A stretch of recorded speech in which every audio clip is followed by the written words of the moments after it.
ciel gris, de gros nuages chargés de pluie.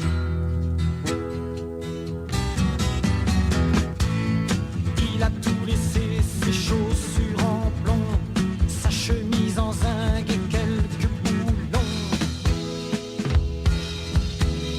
Il a fermé la porte sur son vieux mobilier, sur le papier à fleurs qu'il avait posé.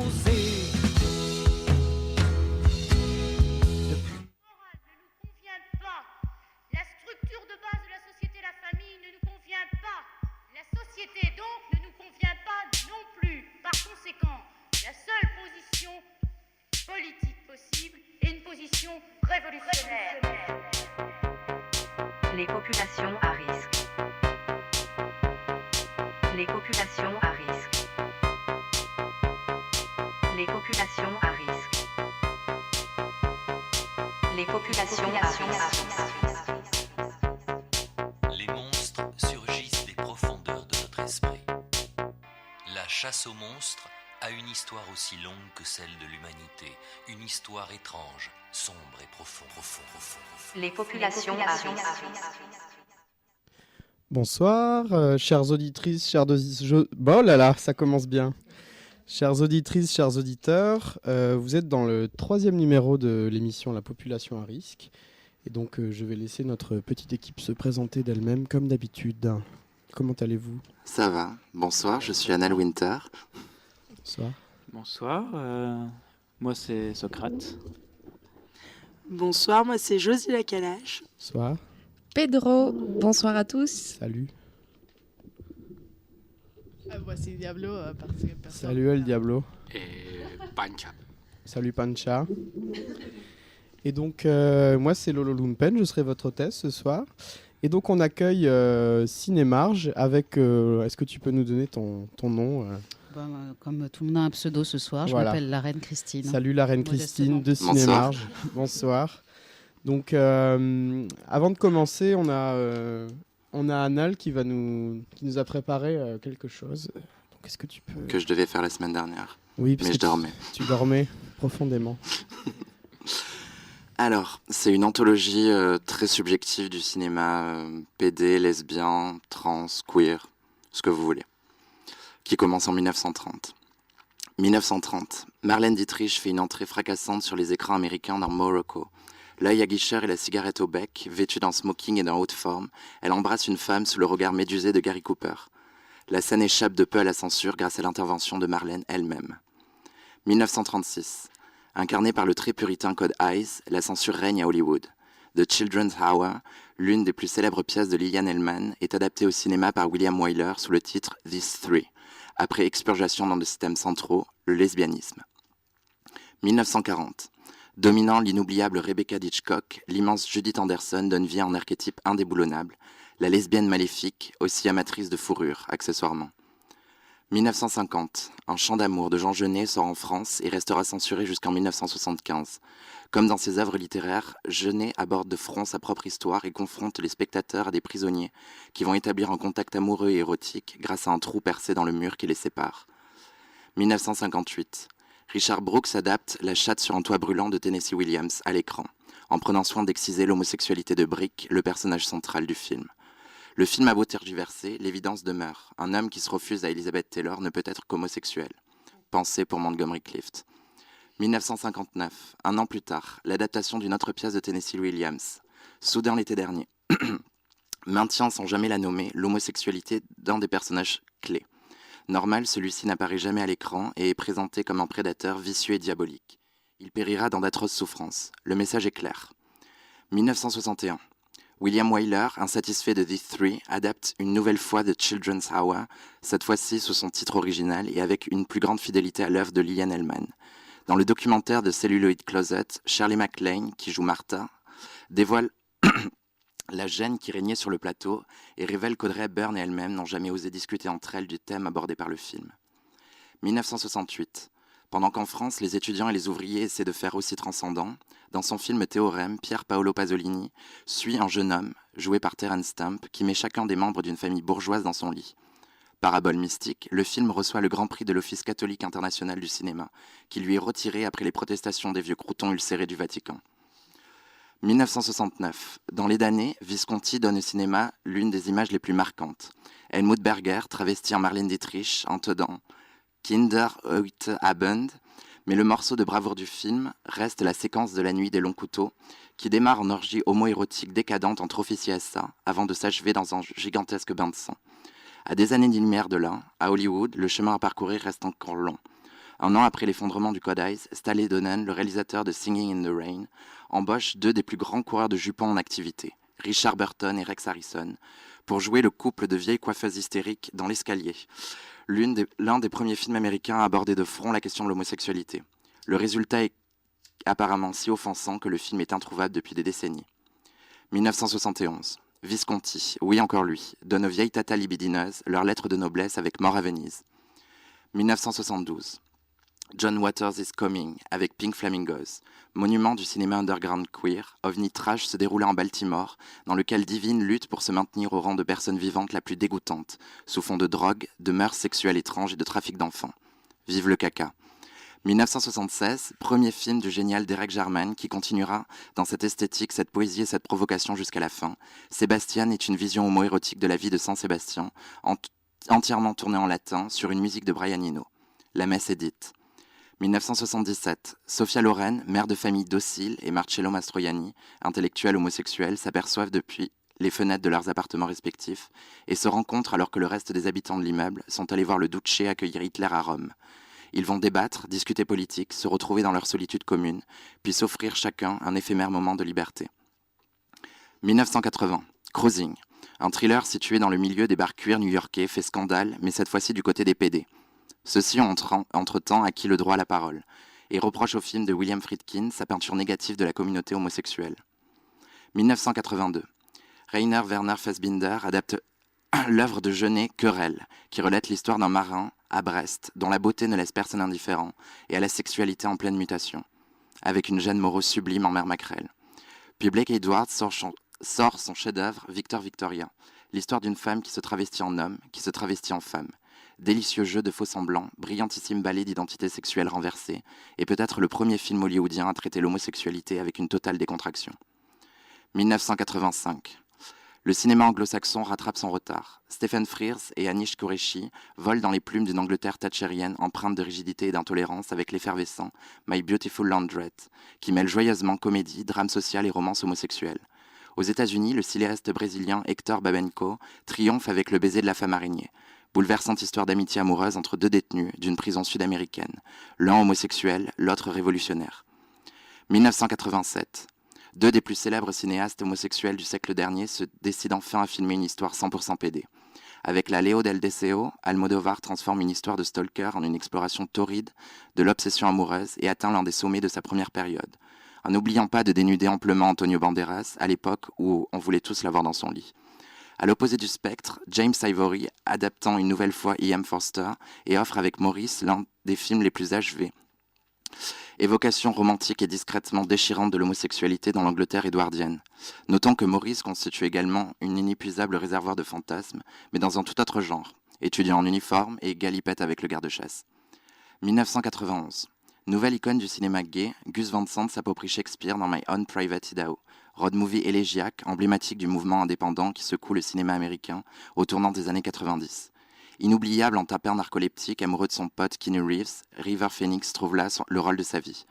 À l'opposé, dans le même pays, Todd Haynes, la même année, nous offre son chef-d'œuvre queer et poisseux, Poison, adaptation de 3 œuvres de Jean Genet, Miracle de la Rose, Notre-Dame des Fleurs et Journal du Voleur. Le film en noir et blanc comporte 3 parties indépendantes, Hero, Horror et Homo. Programme chargé.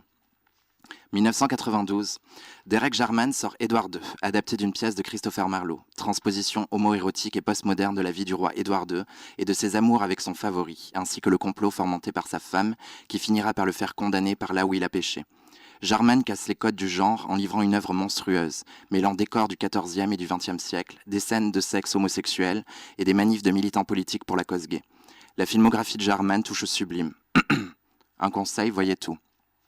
1993.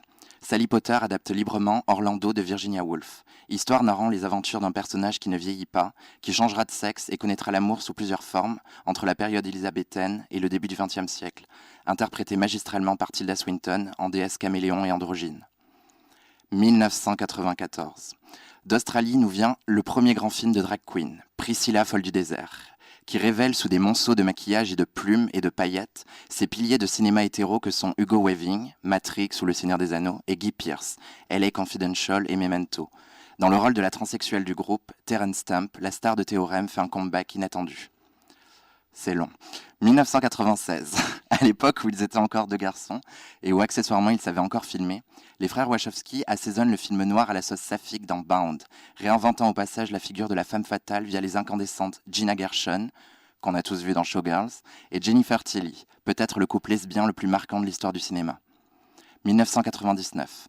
Impossible de ne pas s'incliner devant la justesse de la performance d'Hilary Swank dans Boys Don't Cry, une œuvre d'une surprenante puissance poétique sur la vie de Brandon Teena, un jeune homme transgenre assassiné par ses potes redneck lorsqu'ils découvrirent son identité. En France, Claire Denis nous livre sa vision de l'armée.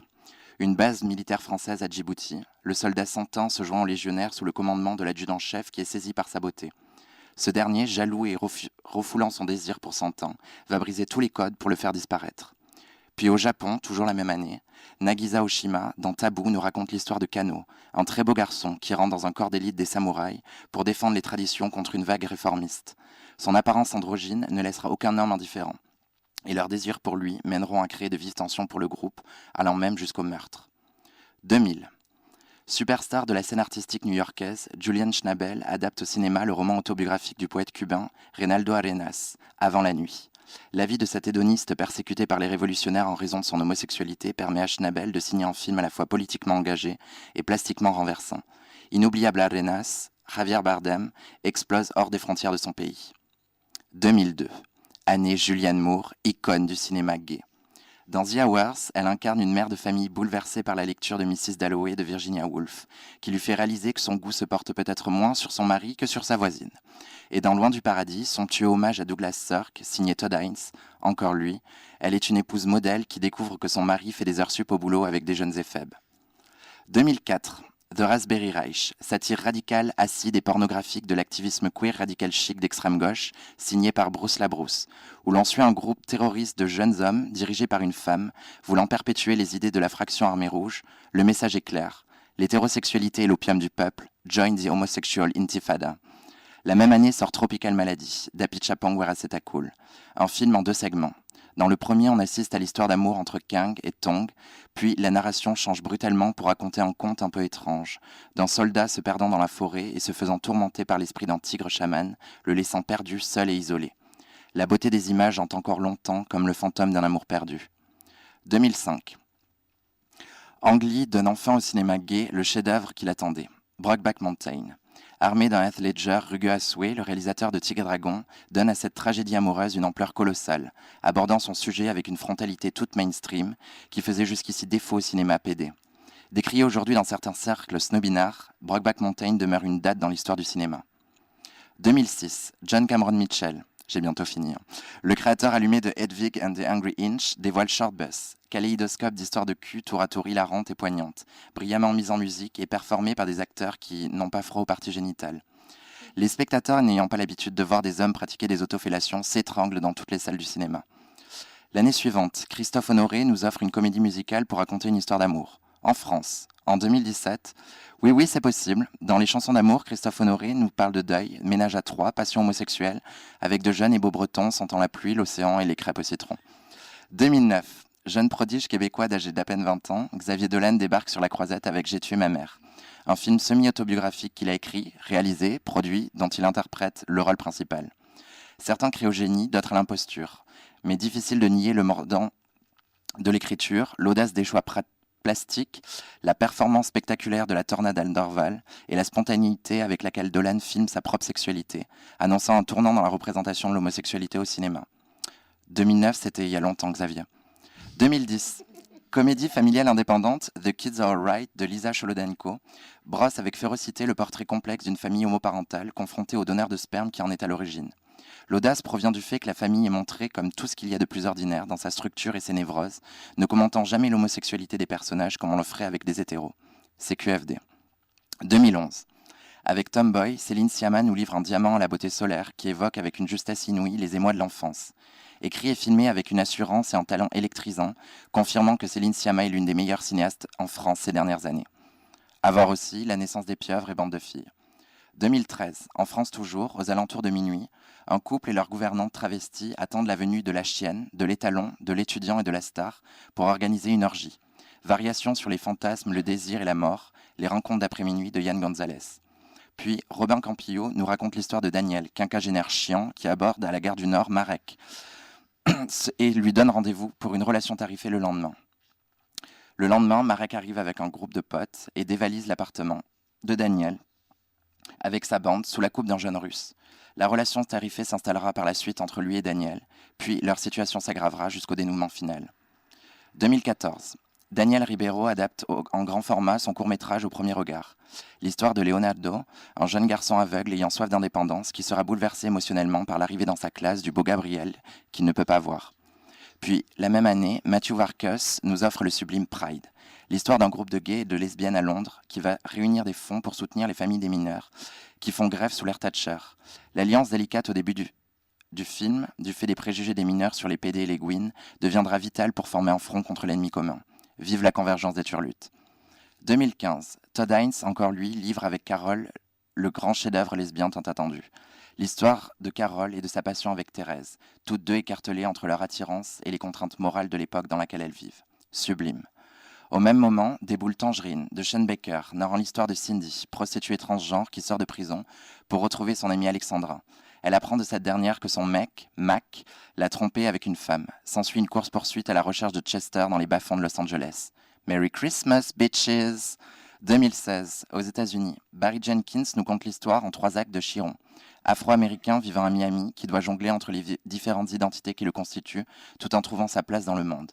Oscar du meilleur film et changement radical outre-Atlantique des représentations au cinéma de l'homosexualité et du désir. En France, la même année, Alain Guiraudy revient avec Rester vertical. L'histoire de Léo, scénariste fauché à court d'idées, qui est à la recherche du loup en Lozère, lorsqu'il croise Marie. De cette rencontre naîtra un enfant, dont Léo devra s'occuper seul après la dépression de Marie, qui les abandonnera tous les deux. Dans ses déplacements, Léo rencontrera le jeune Johan, qui vit chez le vieux Marcel, tout aussi perdu que lui, dans la vie, et des relations étranges se noueront entre eux. Finissant dans la misère et le désarroi le plus total, et prenant conscience de son déclin, il revient dans la montagne et à sa quête quasi mystique du loup. À noter que dans ce film, il y a la plus belle scène d'euthanasie de l'histoire du cinéma. Puis, ce fou furieux de Park Chan-wook dévoile Mademoiselle. En Corée, dans les années 30, pendant la colonisation japonaise, l'histoire d'une jeune femme qui est engagée comme servante, Suki, d'une riche japonaise, Mademoiselle Hideko. Vivant recluse dans un immense manoir sous la coupe de son oncle tyrannique, la jeune femme, avec l'aide d'un escroc se faisant passer pour un comte japonais, souhaite séduire la riche héritière afin de lui prendre ses biens. C'est sans compter sur un rapprochement de plus en plus passionnel entre Suki et Mademoiselle Hideko, qui changera complètement la donne. C'est presque la fin. 2017, 120 battements par minute de Robin Campillo. Au début des années 90, le sida se propage depuis déjà 10 ans. Les militants et les militantes d'ACT UP se bougent pour lutter contre l'indifférence et le traitement général que leur fait le reste du monde. Parmi eux, Nathan va être bouleversé par la radicalité de Sean. Film important sur l'activisme et le sida et qui manquait cruellement en France, mais tombant dans de nombreux écueils, dont on pourra peut-être un jour parler ici. Et toujours en 2017, Une femme fantastique de Sébastien Lelio. Film poétique et surréaliste racontant l'histoire de Marina, amoureuse d'Orlando, de 20 ans son aîné. Loin des regards. Lorsqu'il meurt soudainement, Marina subit l'hostilité des proches d'Orlando, une sainte famille qui rejette tout ce qu'elle représente. Marina va se battre avec la même énergie que celle dépensée depuis toujours pour devenir la femme qu'elle est. Une femme forte, courageuse, digne, une femme fantastique. Avec la sublime et talentueuse Daniela Vega, actrice transgenre, jouant un personnage transgenre. Le cinéma indépendant chilien, Lelio et Vega font passer un message clair sur les représentations. Et enfin, 2018... Durant l'été 83, Elio, 17 ans, passe ses vacances dans la villa familiale en Italie, entre piano, transcription musicale, son amie Martia et le verger de sa mère. Arrive un jeune étudiant américain de 24 ans, Oliver, venu aider le père d'Elio pour l'été. Le nouveau venu sera troublé par Elio et réciproquement, ils s'éveilleront chacun au désir et à l'amour. Filmé en lumière naturelle, Call Me By Your Name de Luca Guadagnino est un film d'une ardente sensualité qui nous éveille le sens et les désirs, avec n'importe quel fruit d'ailleurs. Et puisque le cinéma, c'est aussi des documentaires, je ne vais pas faire le résumé, mais j'aimerais aussi citer Les Invisibles, Bambi et Les Vies terrestres de Sébastien Lifshitz, The Celluloid Closet de Rob Epstein et Jeffrey Friedman, Rasdep de Guy Hockenheim et Lionel Soukaz, La Révolution du désir d'Alessandro Avellis et Paris is Burning de Jenny Livingston. Merci Anna. Ben, écoutez, on va tous ouvrir BitTorrent et on va tout télécharger légalement dès que ça saute. Et donc on va s'écouter un petit extrait de La Rumeur.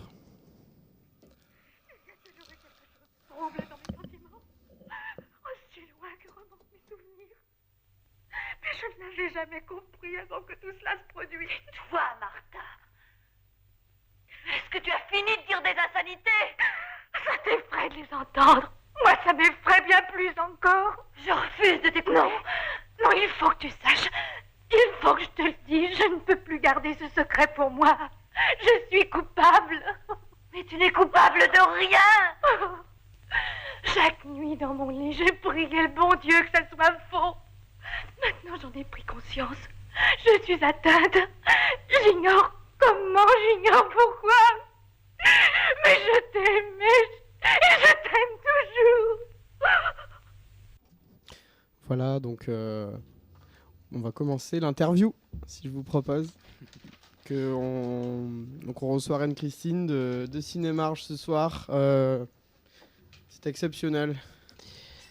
Eh bien, voilà. Alors, Anal, tu nous as parlé de Call Me By Your Name. C'est le dernier film projeté par Cinébarge dans son ciné-club, ce qui était auparavant un ciné-club et qui était avant... Cinémarge, hein, pas Cinébarge, c'est pour les intimes. Cinébarge. Cinébarge, c'est pour les intimes. Cinémarge, qui était avant un festival, qui a commencé en étant un festival et qui est maintenant un ciné-club quasi mensuel, voire multimensuel. Peut-être peux-tu commencer par nous parler des débuts de Cinémarge? On va alors déjà revenir sur cet extrait que j'ai choisi parce qu'il me semble qu'il est assez marquant d'une bascule dans la représentation du cinéma des personnes LGBT, puisque La Rumeur, William Wyler, donc 61, d'ailleurs on a l'exemple parfait de Shirley MacLaine en drama queen. D'ailleurs, elle a eu un prix d'interprétation dramatique pour ce rôle, où on est vraiment du côté de l'homosexualité, c'est la culpabilité. Donc, c'est des clichés de victimes en général, hein, qui sont véhiculés par le cinéma hollywoodien. Et il y a une bascule qui s'opère sans doute aussi avec l'arrivée dans les années 90 de ce qu'on a appelé le New Queer Cinema.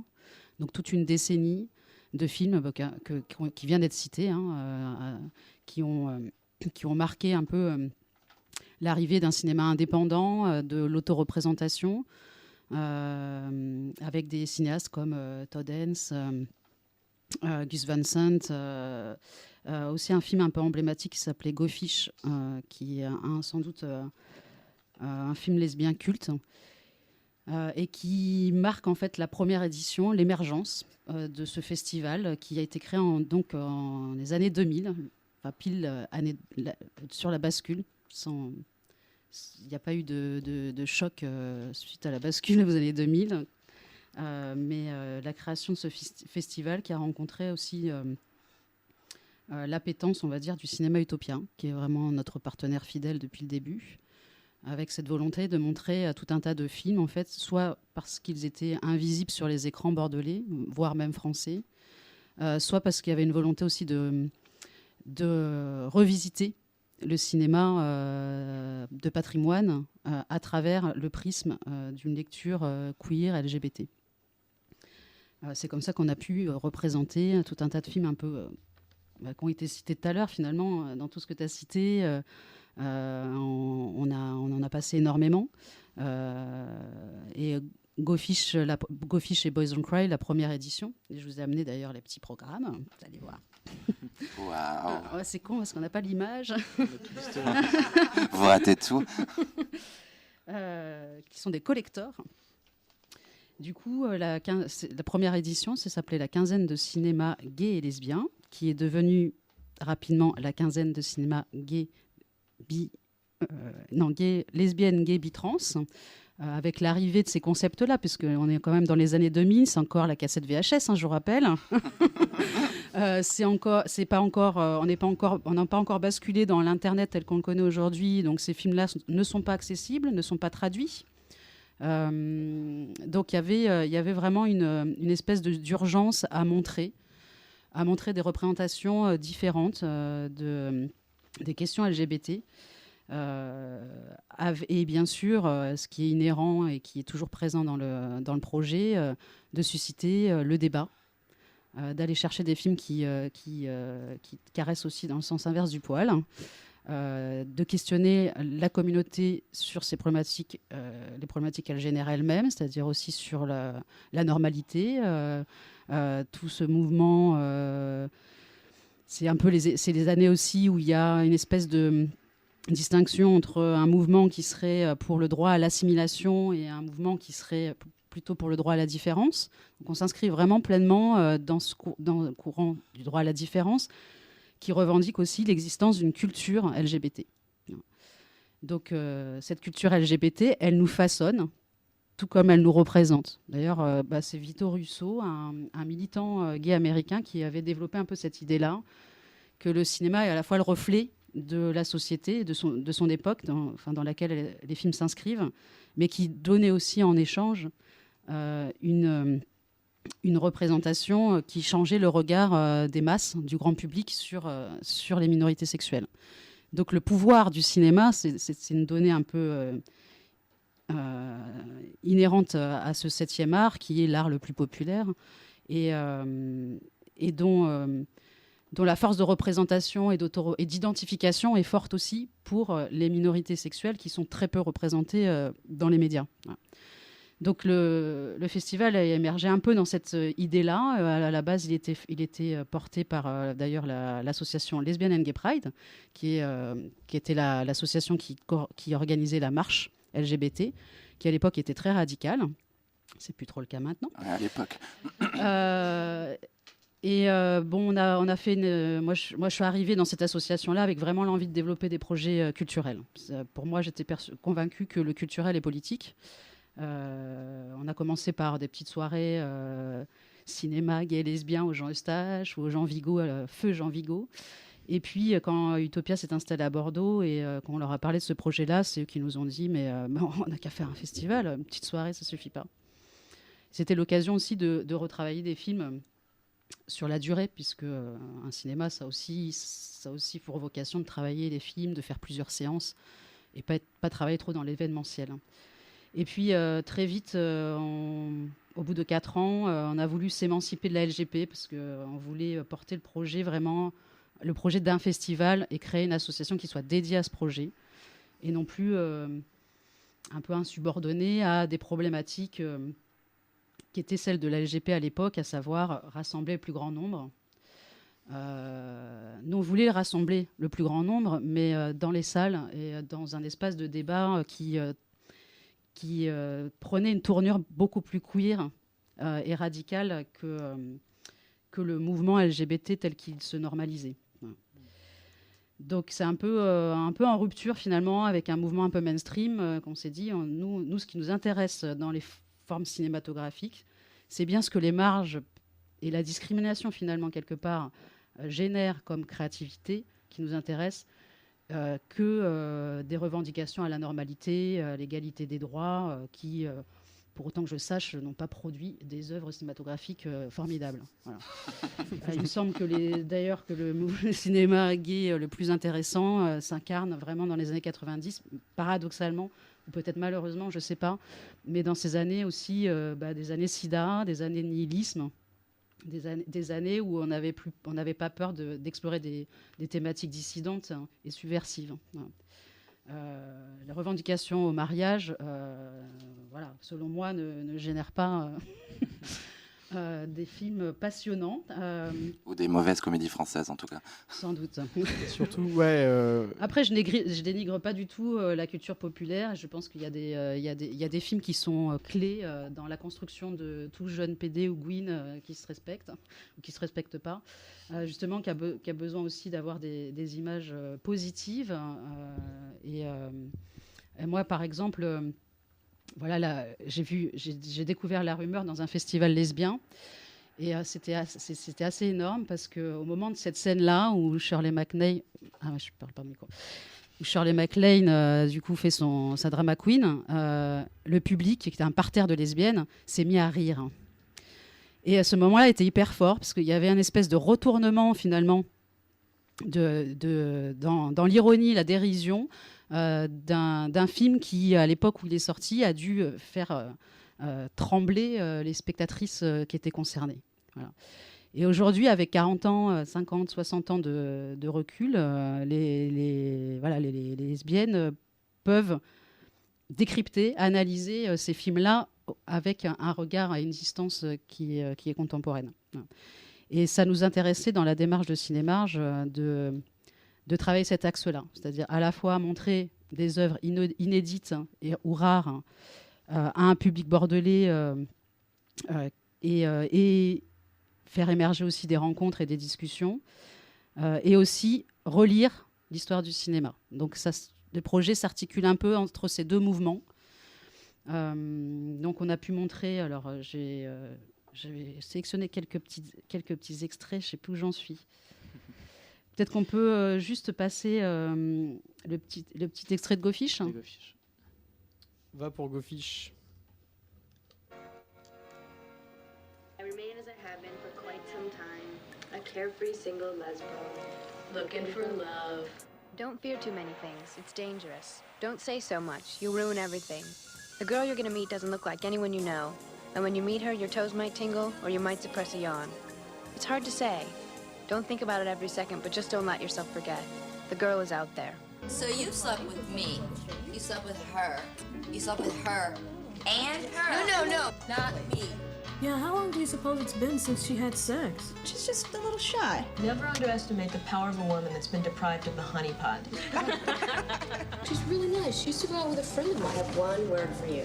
U-G-L-Y. She ain't got no alibi. She's ugly. You want some tea or something? Sure, that'd be great. Wow, you have a lot of tea. How long do you think it'll be before they consummate? It's gonna be at least 2 or 3 more dates. 2 or 3 more dates? What is this, a lesbian Gandhi? She's got this ideal girlfriend in her head. I think it's something like hip-hop Barbie. Give us a dirt. She was sitting on the couch. She was sitting like over there, and she was cutting her nails. And so I started cutting her nails for her. What kind of foreplay is nail cutting? I just hope this isn't going to be one of those unrequited love stories. Donc oui, donc c'était un extrait de Go Fish qu'on vient d'entendre. Alors, désolé pour les non-anglophones, mais en gros, cet extrait est assez représentatif de la narration de ce film, qui est un film qui s'inscrit totalement dans le New Queer Cinéma, dans cette volonté un peu à la manière de Alison Bechdel, l'auteur de BD qui a raconté l'histoire des lesbiennes dans les années 80 à la première personne. Du pluriel, puisqu'il s'agit d'un collectif, d'une histoire d'amour au sein d'une communauté lesbienne qui est préoccupée peut-être moins par des questions de coming out que par des questions qui touchent au couple, au sexe, au désir. Et dans l'extrait, il y a un petit passage assez croustillant où il y a deux filles qui sont en train un peu de se draguer, puis on a l'une d'elles qui débarque chez l'autre et qui ouvre le placard et qui se rend compte qu'elle a une quantité de thé astronomique. Et si c'est pas un cliché lesbien, ça. Et la scène d'après, elle se coupe les ongles en guise de préliminaire. Ce qui va un peu à l'encontre du stéréotype des lesbiennes qu'on croise dans le porno mainstream, qui montre toujours des lesbiennes avec des ongles incroyables. Tu te demandes comment elles font pour baiser. Voilà. Même nous, on n'a pas des ongles comme ça. Voilà, du coup, c'est un film qui, à la fois, montrait, en fait, révélait un certain nombre de codes et des normes et des codes, l'existence de codes dans la communauté lesbienne, ne serait-ce que pour qu'elles se reconnaissent entre elles. On a beaucoup décrypté un peu les codes gays, avec les bandanas, tout ça, mais beaucoup moins la culture lesbienne, qui pour autant est très riche. Donc ce film, il est culte aussi à ce titre-là. Et emblématique forcément du New Queer Cinéma. Et je pense que cette vague-là, elle a pu faire naître aussi un film comme Boys Don't Cry, qui a été un choc terrible. D'ailleurs, c'est un des premiers films qu'on a montré au festival, qui a pu toucher un large public avec un sujet, somme toute, quand même assez pointu, puisque c'était l'adaptation d'un fait divers dont un garçon trans était victime, a été violé et assassiné par des rednecks, en tout cas des Américains lambda.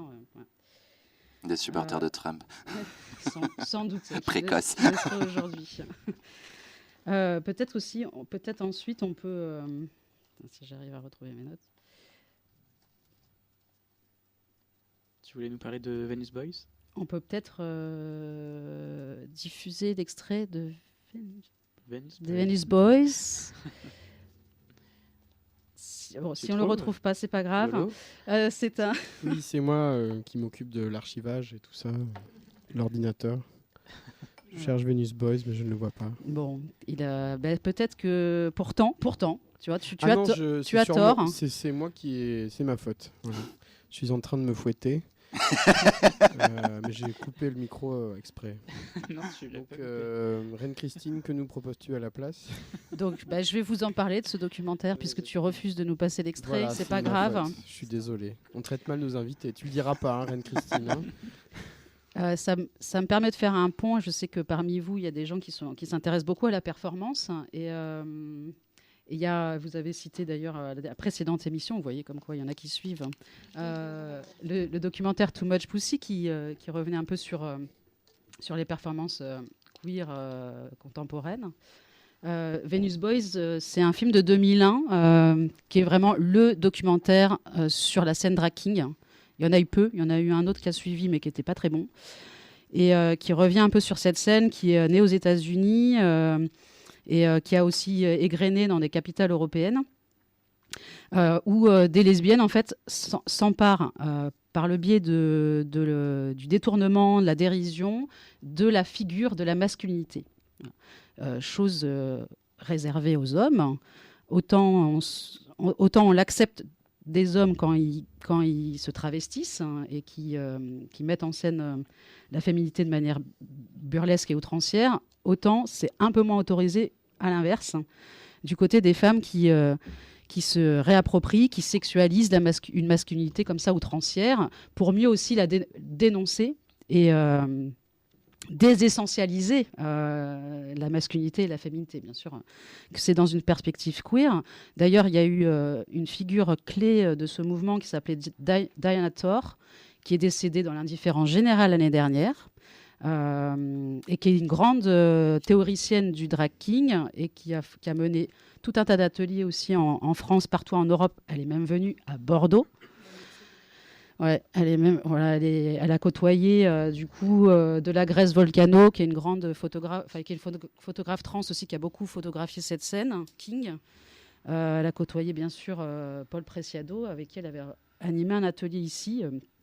Quelques rares chanceuses s'en souviennent encore. Et puis, je voulais dire aussi sur ce film, oui, qu'on croise aussi à Londres des personnes qui... et c'est peut-être aussi un des premiers documentaires à parler de cette question-là, aussi des personnes transgenres, donc des garçons transgenres, qui commencent à prendre des hormones, non pas pour être dans un parcours transsexuel au sens de passing d'un sexe à un autre, mais qui sont plus dans cette espèce d'entre-deux qui nomme dans le documentaire un peu cet état de cyborg. Cyborg, c'est un concept qu'a développé Dana Haraway, qui était une philosophe américaine, avec cette idée un peu de formuler une critique du féminisme binaire et essentialiste, qui encourageait à aller au-delà des limites du genre traditionnel, en s'appuyant aussi sur ce qu'a généré le XXIe siècle sur les machines et la remise en question des frontières entre le naturel, l'artificiel, l'humanité, l'animalité. Bon, là, on part dans un concept assez pointu, mais c'est du coup vraiment des références théoriques clés qui sont empreintes, qui sont présentes dans ce film. Donc vraiment un film à voir. Et je voulais vous parler d'un autre film, et là je suis sûre que j'ai l'extrait, c'est Screaming Queens. Oui. Parce qu'il faut réhabiliter l'histoire des luttes LGBT. Je te laisse balancer. l'extrait. Screaming Queens. San Francisco's homosexuals. They numbered 90,000 at least, according to police department figures. They work to conceal their sexual orientation by day, and only at night do they show their true colors.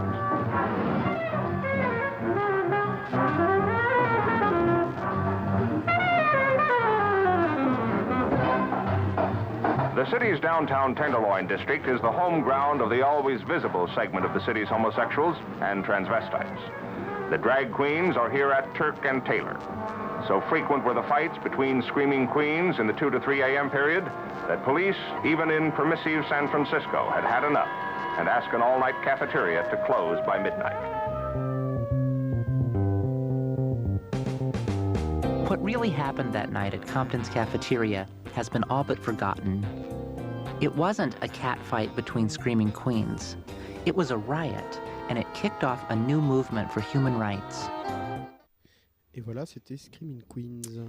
Donc c'est un excellent documentaire qui revient un peu sur le début des luttes LGBT qu'on attribue souvent à Stonewall, donc 1969, soi-disant première émeute à New York des PD contre la police. Sauf que 3 ans plus tôt, à San Francisco, côte ouest, il y a eu déjà une révolte des trans dans un bar qui s'appelait la Cafeteria Compton et qui avait déjà marqué le début des révoltes. Et du coup, c'est Susan Stryker, qui est une militante trans américaine, qui a coécrit ce documentaire pour revenir sur cette histoire qui est complètement oubliée. Et on continue d'ailleurs de penser que... D'ailleurs, on continue à penser que c'est les PD qui ont mené la première révolte, alors que même à Stonewall, c'était quand même des trans qui ont lancé les premières pierres. Et des dragues. Voilà. Et des lesbiennes. Voilà, donc juste peut-être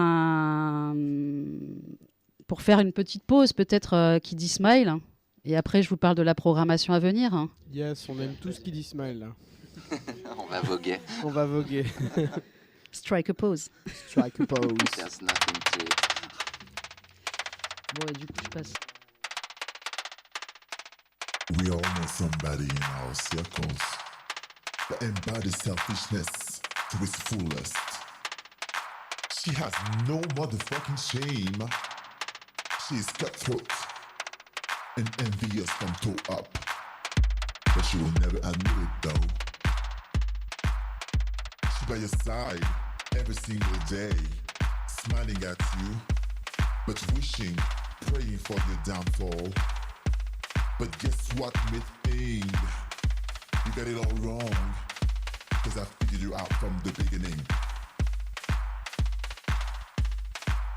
Whatever she gets, it's never enough. Whatever she takes, whatever she wants. She wants your man, she craves your job, she dreams your life, and everything that goes with it. And everything that goes with it.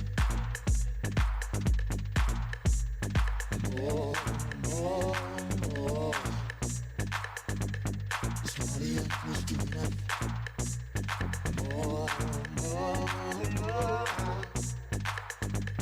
Somebody else was doing that. So let a bitch know. So let a bitch know. She comes now. Let a bitch know. Say what? Let a bitch know. Let a bitch know.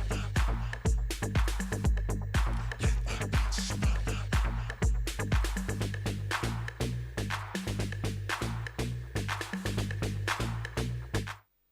Et donc on vient de s'écouter Let a Bitch Know de Kiddy Smile.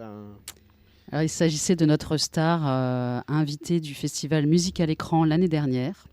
Un festival qui existe depuis 3 ans, je crois, et qui nous fait presque chaque année une carte blanche. Et cette année également. Et je vous en parle tout à l'heure. Peut-être que je parle des projets à venir un peu de manière chronologique. On est invité, et je trouve que c'est plutôt la bonne nouvelle, par plusieurs festivals qui se passent à l'Université de Bordeaux. Comme quoi, il se passe des choses à l'Université de Bordeaux, il a fallu le temps. surtout en ce moment, mais quand même, on s'inscrit aussi dans une histoire de Bordeaux qui peut-être a mis du temps à s'emparer de ces questions queer. Mais ça bouge, ne serait-ce que par déjà le développement du master genre à la fac depuis 2 ans. Après, on verra ce que ça va donner. Je vois des hochements de tête. On pourra en parler. Voilà, il y a quand même depuis quelques années l'arrivée de gens comme Geneviève Cellier ou Gwenaëlle Legras qui sont vraiment des pionnières sur les questions de genre au cinéma et qui ont une analyse très féministe, clairement, du cinéma quand même, qui est patriarcal et dominé en termes de production, de distribution, de critique par les hommes. Donc il y a quand même l'émergence d'un truc du côté de la fac, en tout cas en cinéma. Ce master genre est transversal. Et il y avait déjà des initiatives en sociologie, en fait. D'ailleurs, au sein de Cinéma, on a beaucoup travaillé avec le labo de sociaux dirigé par Éric Massé, qui s'est intéressé, dès qu'il est arrivé il y a quelques années, aux questions trans, et qui a élargi, bien sûr, ses réflexions aux questions féministes.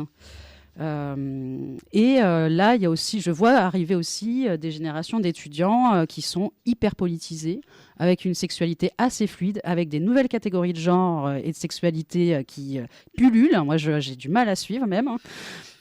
Donc tous les étudiants sont pansexuels en fait à les écouter aujourd'hui. Alors je ne sais pas si c'est une réalité dans les pratiques. En tout cas, on essaie, mais voilà. C'est ce que j'observe. Il couche avec moi. En tout cas, là, en ce moment, il ne se passe pas une semaine sans qu'il y ait un festival qui émerge et qui a envie de s'emparer des questions de genre. Alors les questions de genre, quand tu leur demandes, mais qu'est-ce que vous entendez par là ? Parce que le genre, c'est quoi ? C'est gender.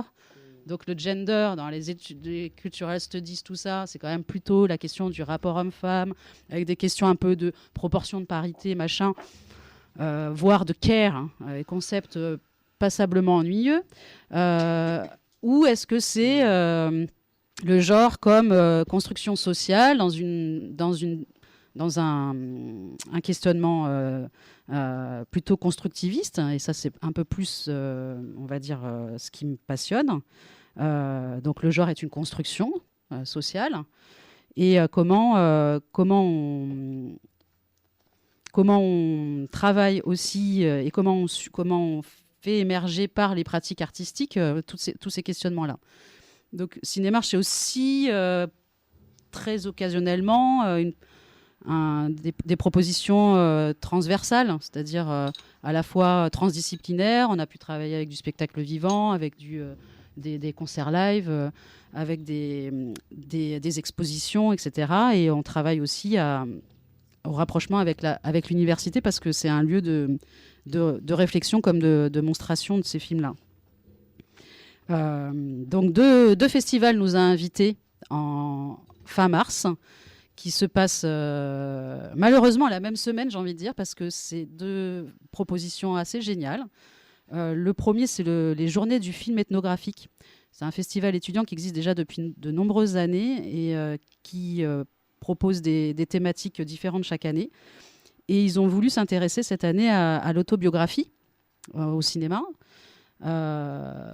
Et alors c'est assez étonnant parce que dans la construction de leur programmation, ils se sont rendus compte que en fait, les films les plus intéressants d'un point de vue documentaire, c'est les PD qui les ont réalisés, quoi. C'est Hervé Guibert, La pudeur et l'impudeur, qui est un pionnier dans l'autofiction.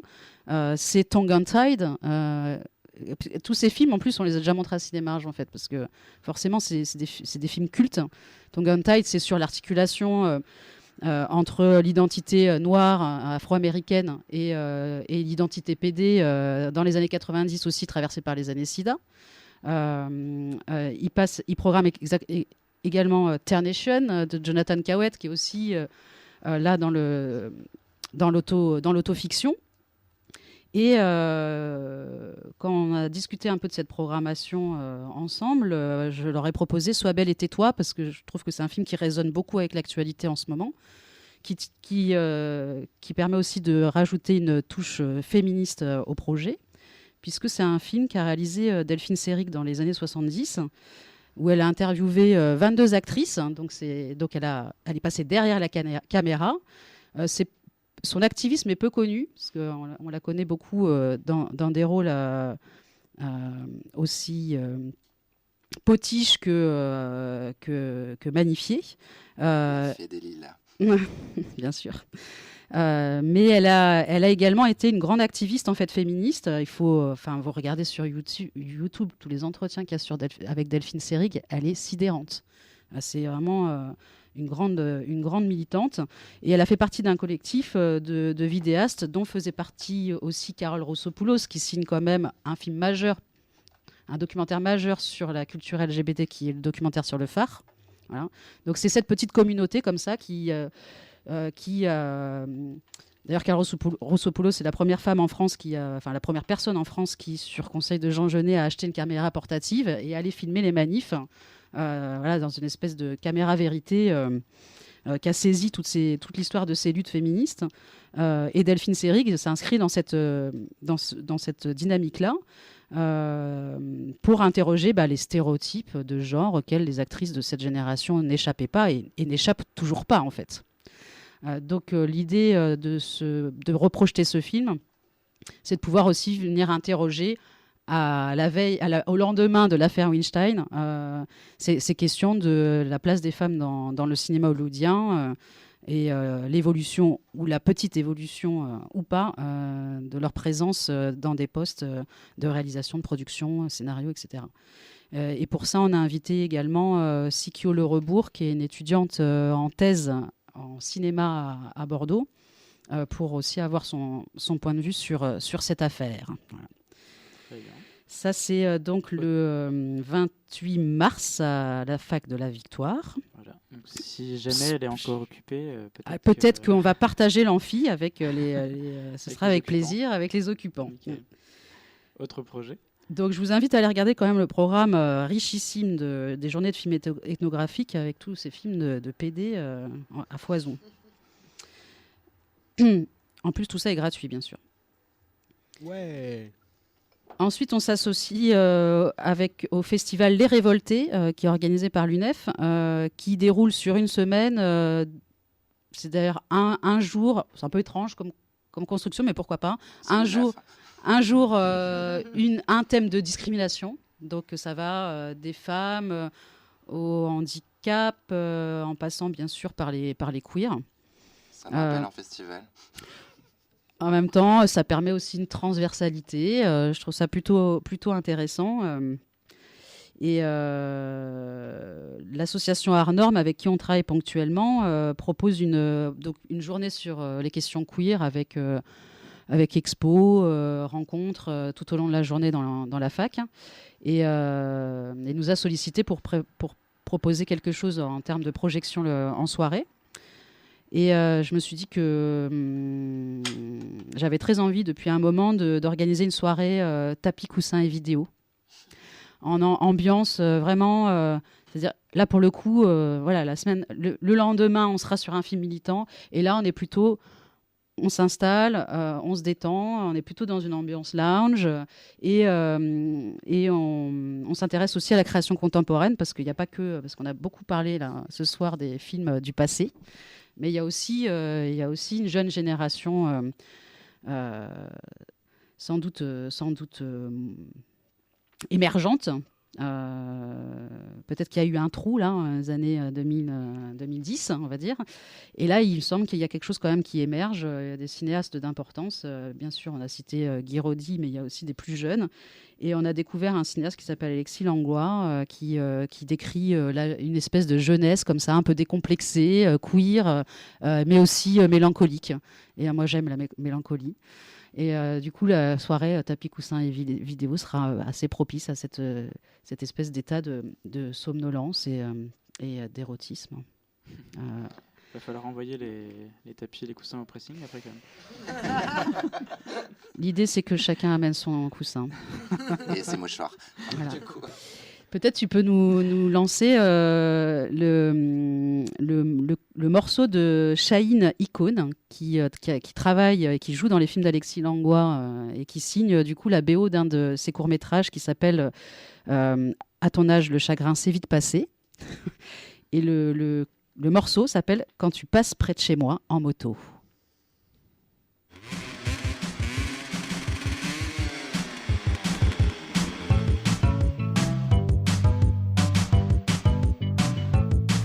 Quand tu passes près de chez moi en moto, ça fait vibrer mon clito. Ouais, quand tu passes près de chez moi en moto, oh, ça fait vibrer mon clito. Oh, sur mon lit, je m'imagine contre toi sur cette machine. Et cette essence qui bouillonne comme le sang d'une sauvage liane. J'inspire la poisseuse brune de cette fragrance, je me parfume. Oh, quand tu passes près de chez moi en moto, ça fait vibrer mon clito. Ouais, quand tu passes près de chez moi en moto, oh, ça fait vibrer mon clito. La liberté lustre ton guidon, chevalier au cœur de béton. Je me lave contre ton blouson qui sent le mégot et le goudron. Je me fais les yeux charbonneux avec l'ombre chaude de tes pneus. Oui, donc on vient de s'écouter Quand tu passes. À moto. À moto. Vroom. Et donc là aussi, un autre projet, c'est le 4 avril. C'est où ? Ouais, on enchaîne un peu. C'est une rentrée fracassante. Et toujours à l'Université de Bordeaux, à l'invitation du festival Musique à l'écran organisé par Bordeaux Rock, hein, nos amis de la scène rock alternative. Qui développe un festival spécifiquement sur les documentaires qui évoquent la musique. Donc là, par exemple, cette année, ils ont un documentaire sur le groupe L7 que je vous recommande tous.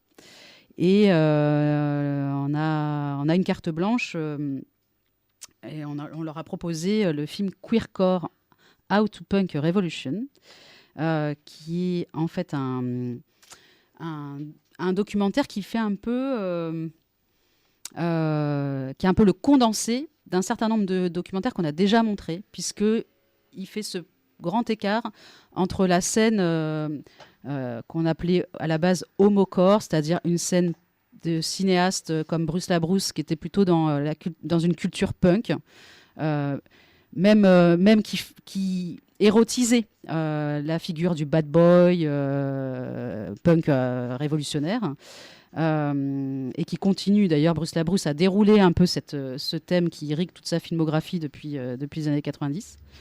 Et ce documentaire va jusqu'à la scène Riot Girls, dont on a montré aussi déjà un film notamment sur Kathleen Elna, qui est la leadeuse, je ne sais pas comment on dit, leadeuse, c'est bien, du groupe Le Tigre et Bikini Kill. Voilà. Et donc ce documentaire condense un peu les témoignages avec un montage d'archives assez habile de ces différentes figures. Donc on voit Peaches. Bon. Comment ? Le Tigre a un peu mal fini d'ailleurs, je dois le préciser. Je vous conseille d'écouter la chanson dans soutien à Hillary Clinton, c'est assez génial, mais. Bon, après, tout faire descendre, là. Kathleen Elna a été frappée d'une maladie assez grave et du coup il y avait peut-être un petit problème sur la fin. Hillary Clinton. vaut peut-être mieux que Trump.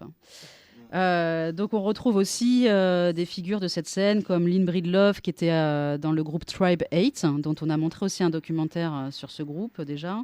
Il y a bien sûr John Waters, Kim Gordon de Sonic Youth et Genesis O'Bridge. Alors je ne sais pas si vous avez vu cet excellent documentaire qui lui avait été consacré de Marie Lausier, qui s'appelle The Ballad of Genesis and Lady J, qui est vraiment fabuleux. En fait, Genesis, c'est un peu le père de la musique industrielle. Je ne sais pas si on dit le père ou la mère, parce qu'il a changé de sexe. Mais dans une démarche en fait de fusion totale jusqu'à l'extrême, dans une mise en scène en plus de performance de cette transition. C'est-à-dire que il a subi tout un tas d'opérations pour ressembler le plus possible à sa compagne. Voilà. C'est un parcours, c'est un peu la Orlan de la musique indus, quoi. Et vraiment un parcours exceptionnel, et ce documentaire retrace un peu sa vie, mais là je m'égare. Donc pour en revenir à Queercore, on le présente avec Manon Labrie, donc une universitaire qui a fait sa thèse en fait sur les Riot Girls, et elle a édité un ouvrage sur son parcours à travers cette culture-là, qu'elle pourra présenter lors de la projection et signer. Et vous pourrez acheter son livre, et également des fanzines, puisqu'on a associé aussi un réseau de fanzines alternatifs à cette super soirée qui se passe le 4 avril à la fac, avec un prolongement sans doute aussi dans un lieu de débauche à proximité. Nickel. Eh ben, merci Reine-Christine de nous avoir présenté Cinémarge. Alors, on essaye d'écouter quelque chose. Est-ce que là, ce que j'ai écrit sur ce bout de papier, c'est ça, le thème qu'on veut entendre? Ok. Et juste avant qu'on écoute la musique, j'aimerais juste faire un petit coucou à Gigi, qui est au fond de son lit et qui nous écoute. Est-ce qu'il va envoyer des textos? Oui, bisous Gigi, on te fait des très très gros bisous. Et on va s'écouter cet extrait du film Happy Together. De Happy Together.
Du coup, on vient d'entendre un extrait d'Happy Together.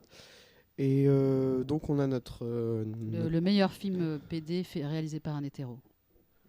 Waouh, ça donne envie. Hein.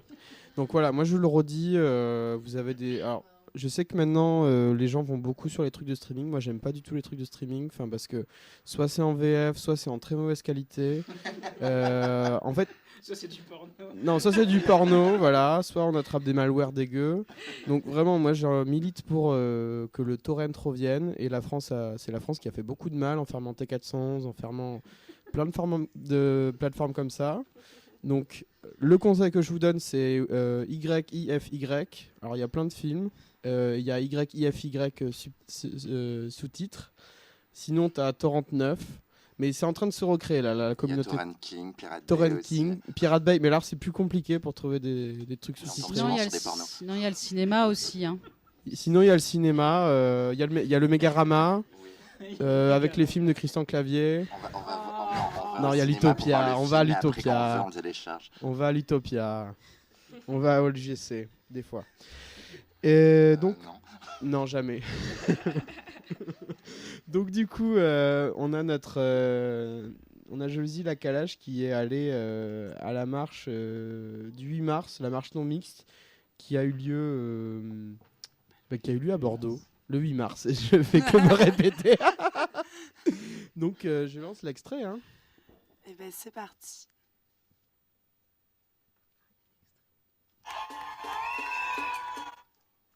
Voilà, je lance l'extrait, j'y arrive. Voilà, c'est super.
filles, ne nous protégeons pas.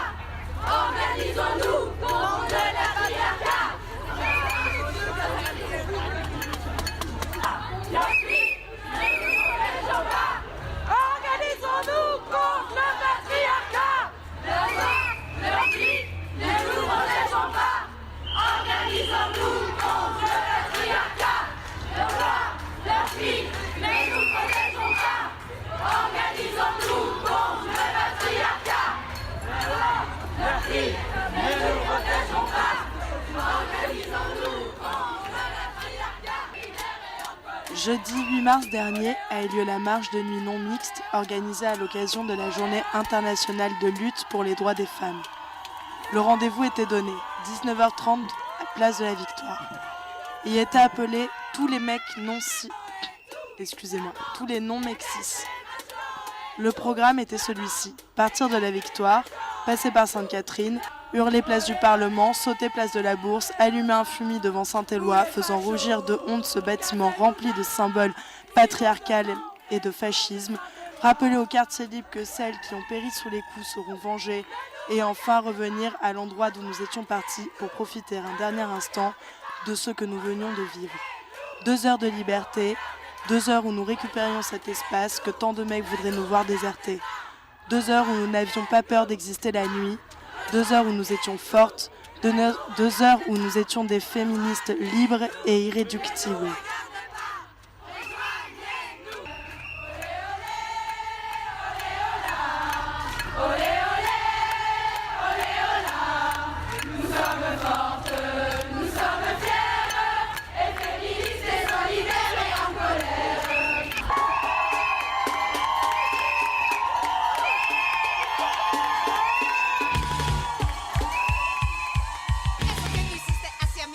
Le 8 mars, nous n'avons pas vaincu le patriarcat, cela est évident. Nous lui avons juste montré que nous étions là et que chaque jour nous le combattrons.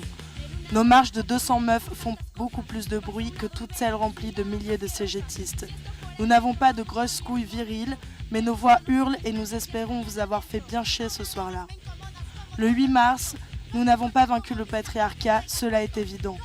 Mais il nous a permis de nous reconnaître entre nous, de nous unir et de pouvoir hurler un grand et ferme non.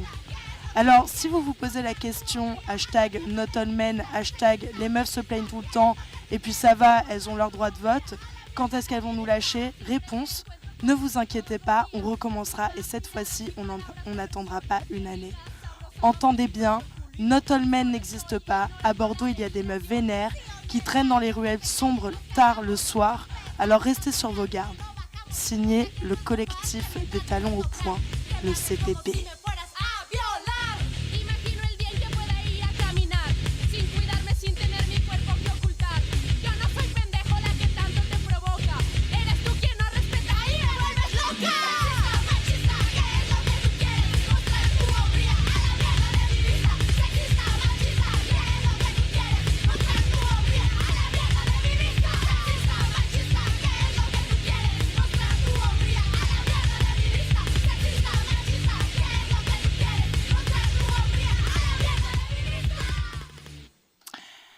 Voilà, c'était un petit extrait de ce qui s'est passé à la marche non mixte ce 8 mars avec une chanson interprétée par la Hijas de la Violencia, je suis pas sûre de bien le prononcer. Ouais, tu as bien prononcé, t'inquiète. Bon, ça va. Qui est un groupe féministe de meufs mexicaines et que j'ai beaucoup aimé quand j'ai vu ce qu'elles faisaient parce qu'elles attaquent les mecs à coups de pistolet à paillettes et ça c'est un peu fab quand même. Ah oui, tu as vu des vidéos? Oui. Ouais, oui, c'était un peu beau. Du coup, voilà. Ouais, j'avais un peu envie de revenir sur cette marche. Je pense que El Diablo y était aussi. Oui, et peut-être d'autres personnes parmi nous. Du coup, voilà. Peut-être qu'on peut revenir vite fait dessus. Ouais, en fait, j'ai pas trop à dire, mais en fait, c'était chouette. On a fait un tour un petit peu partout. On a crié comme des folles. Et je confirme. Ouais, même s'il y avait un petit problème avec les mégaphones. Mais oui, c'était c'était bien. Et en fait, pour moi, c'était un espace précisément pour rencontrer des gens, des meufs et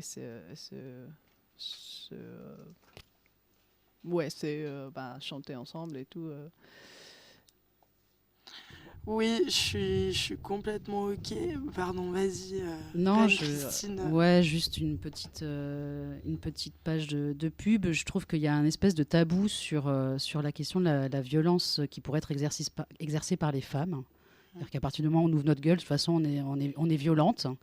Et, si on existe un peu trop, on est violente. Et du coup, je vous recommande un livre qui vient de sortir de la philosophe Elsa Dorlin, qui est passionnante, et qui a écrit un livre qui s'appelle « Se défendre, une philosophie de la violence ». Et c'est un autre regard, justement, sur la légitimité aussi de la défense et de la violence en retour de la violence. Ouais. Voilà, c'était juste une petite parenthèse. Mais je ne l'ai pas lu, il faut que je le lise, ce livre, c'est vrai. Vous allez le voler à Mola. C'est gratos.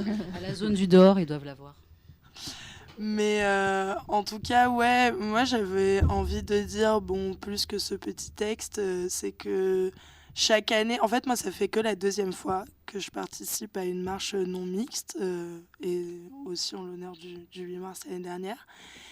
Et en fait, ça fait plusieurs années que j'ai d'autres copines qui le font et qui à chaque fois elles-mêmes ramènent des copines. Et nous-mêmes, cette année, on a ramené d'autres copines. Et ce qui est génial, en fait, c'est que cet espace, c'est quand même un moment magique, je trouve, parce que, en fait, c'est vrai qu'on n'était pas si nombreuses que ça. Mais au final, c'est un moment qui nous fait quand même du bien, qui nous permet de regagner un peu une place qu'on n'a jamais vraiment eue. Et en fait, je sais que ça a converti aussi pas mal de meufs à la non-mixité, à la question de l'importance de la non-mixité. Et ce soir-là, c'était très important, je pense, de l'avoir. Parce qu'effectivement, ça nous a permis d'avoir une certaine liberté et effectivement d'exercer une certaine violence qui n'était pas forcément physique dans le fait de donner des coups, mais en tout cas qu'il était dans le sens d'occuper un endroit et de le signifier par du bruit et par aussi des slogans peut-être un peu, des fois, là on n'a pas tout entendu parce qu'on a chopé les extraits qu'on a pu, mais des slogans qui peuvent être aussi un peu violents pour certaines personnes et souvent des mecs en fait. Mais cette violence, je pense qu'elle est nécessaire aussi et que pour le coup, sans parler de justification, la violence, elle fait du bien parce que nous, on se la prend dans la gueule très très souvent et qu'en fait, ce que j'adore avec ce moment-là qu'on a dans l'année, c'est que on n'est pas du tout en position de victime. Ce soir-là, moi, je me suis pas sentie en position de victime, mais je me suis sentie en tant que meuf qui était en train d'agir et qui était plus du tout passive et à qui il pouvait un peu rien arriver parce qu'on était tout ensemble, quoi. Et c'était vraiment assez fou. Oui, même s'il n'y a pas eu mal des mecs qui sont passés devant nous pour faire... Oui, mais ils essayent toujours de prendre la place, mais ils ont été renvoyés.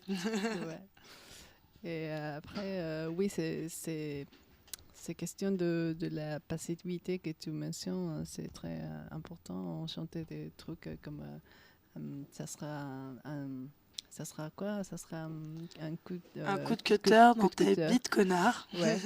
Et je trouve que ça, oui, on pourrait.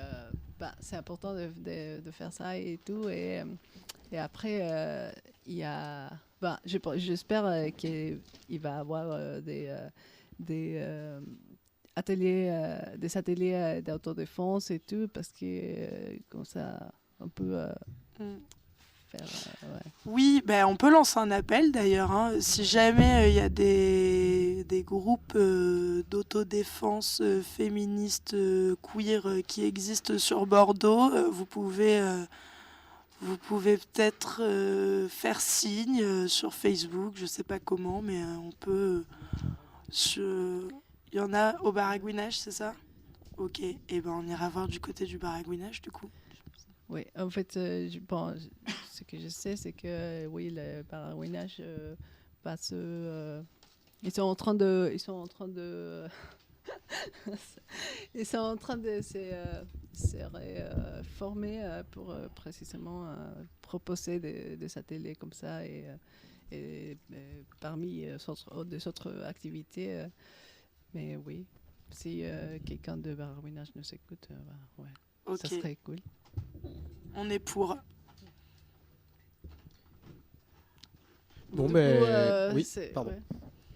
Non, Je t'en prie, El Diablo, vas-y. ça. Non. Bah, s'il y a quelqu'un d'autre qui veut dire quelque chose. Ouais. Sinon, c'est... Peut-être qu'on peut aussi poser juste genre une petite question, je sais pas, genre même les personnes qui étaient pas, genre je sais pas si vous aviez entendu parler de cette marche ou pas, et si jamais c'est le cas. J'ai une question. Est-ce qu'il y avait Oui. une présence policière sur le... Ah, Est-ce que j'étais grande accompagné question. Oui, c'était là. Alors, à savoir que le parcours n'était pas déposé parce que justement la question était de ne pas, enfin on n'avait pas envie de traiter avec la police, qui est une institution patriarcale, qui ne nous veut pas forcément du bien et qui ne nous aide pas forcément, et plein d'autres choses, enfin, voilà. Du coup, le parcours n'était pas déposé. En revanche, ils étaient là. De toute façon, ils s'y attendaient puisque tous les ans, il y a une marche le 8 mars dans ces heures-là. Et puis, je pense qu'ils ont aussi Facebook, donc ils sont un peu malins. Hein, voilà, ils ont qu'à taper 2-3 mots. Parfois. Bon, en tout cas, voilà. Ils ont un peu d'intuition. Et du coup, oui, ils étaient là. Mais alors, c'était assez rigolo parce que du coup, quand même, bon, déjà, à savoir qu'ils ont rien fait et que de toute façon, ils n'auraient rien fait parce que c'est pas vraiment dans leur intérêt d'aller taper des meufs ce jour-là, dans cette marche-là, etc. Donc, ils étaient pas trop en pouvoir dire grand-chose. Ensuite, nous, on s'en est un peu donné à cœur joie aussi pour leur lancer quelques slogans, juste à même pas 2 mètres d'eux, donc c'était un peu rigolo. Et puis surtout, ce qui était très très drôle, c'était qu'en fait, comme l'organisation était bien, mais avait ses limites, c'est-à-dire que le parcours est un peu compliqué. Du coup, le parcours, nous-mêmes, on a un peu divagué comme ça dans la ville, et du coup, ils se sont un peu ils se sont un peu trompés beaucoup de fois, donc on les voyait faire des allers-retours, des têtes de un peu mais oh là là, mais qu'est-ce qu'elles font, c'est pas machin. Enfin, c'était un peu drôle de les voir galérer, quoi. Du coup, oui, ils étaient là, mais on leur a je ne sais pas ce qu'on leur a, mais en tout cas, on leur a pas fait plaisir. Voilà. Vous avez marabouté, voilà. Mais écoute, merci Josie pour ce ce grand débrief, même, c'était cool. Et on va s'écouter une petite chanson de Adult que j'aime beaucoup, qui s'appelle Lost Love.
is lost.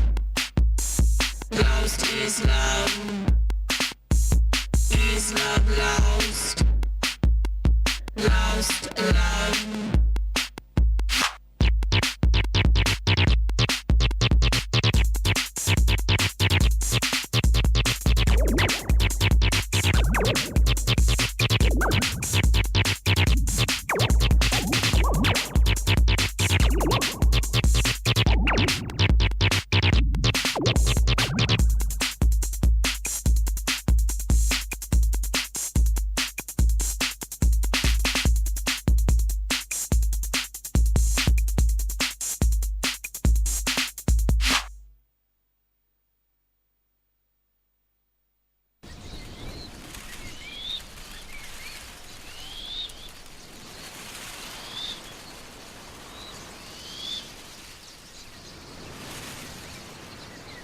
Vu le grand nombre de candidats à l'accouplement, les femelles n'ont que l'embarras du choix. Mais leur sexualité ne se limite pas à ces rapports saisonniers. Elles satisfont aussi entre elles leur excitation en utilisant les mêmes rituels de séduction que ceux qui précèdent l'accouplement.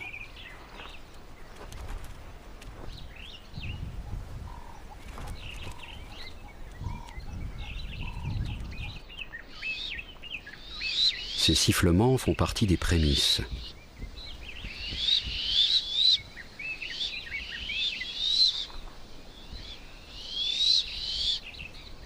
Viennent ensuite les coups de patte pour stimuler les zones érogènes.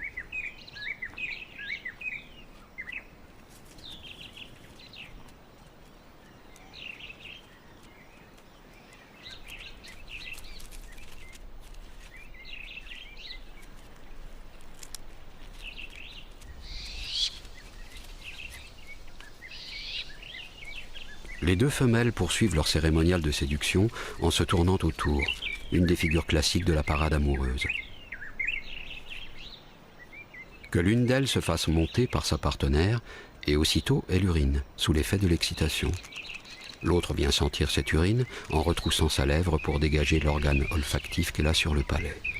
Exactement comme le font les mâles pour évaluer le degré de fécondité de leur partenaire. Comment expliquer cette attitude ? Est-ce pour les jeunes biches une forme d'apprentissage, une façon de se familiariser avec les gestes de la parade amoureuse afin d'avoir de plus grandes chances de succès ? C'est possible, quoique les femelles plus âgées s'y livrent aussi, et souvent même après s'être accouplées avec le mâle dominant. Autre hypothèse de certains zoologistes. Ces jeux érotiques seraient une ruse pour attirer les mâles. Mais alors pourquoi les biches s'y adonnent-elles toute l'année dans leur troupeau, alors qu'il n'y a pas un seul mâle alentour ?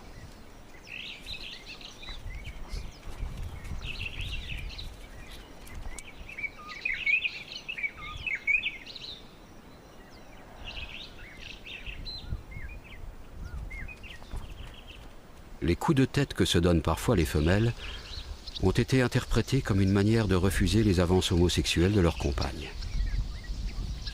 Un autre courant d'opinion suggère qu'il pourrait s'agir au contraire de manifestations de jalousie, les biches se disputant leurs partenaires femelles, comme le font plus violemment les mâles pour interdire à d'autres l'accès à leurs femelles.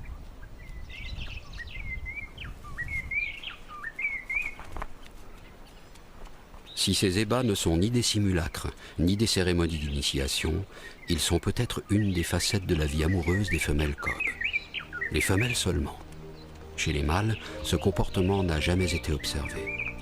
Eux veulent avant tout transmettre leur gènes et se contentent d'honorer les femelles qui les sollicitent.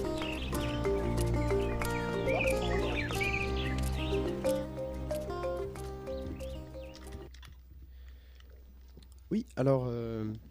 On vient d'entendre encore une fois un extrait de ce documentaire qui me fait beaucoup rire. Je crois que je suis le seul. Non, moi aussi ça me fait rire. Ah, chouette. C'est l'homosexualité chez les animaux. Donc on a entendu les biches lesbiennes.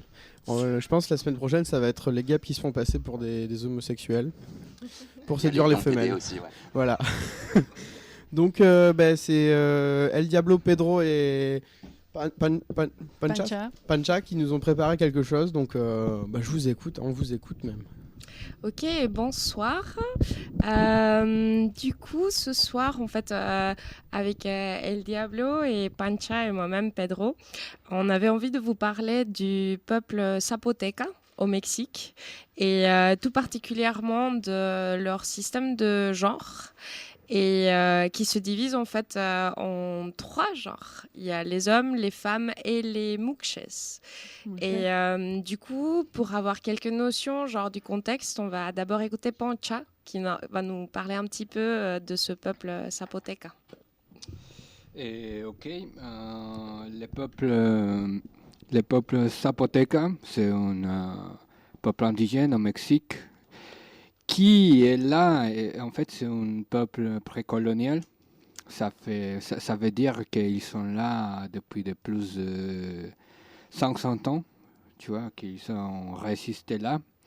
Et ils sont situés au sud du Mexique, et plus précisément dans l'état de Oaxaca, dans la région de l'Istmo de Tehuantepec.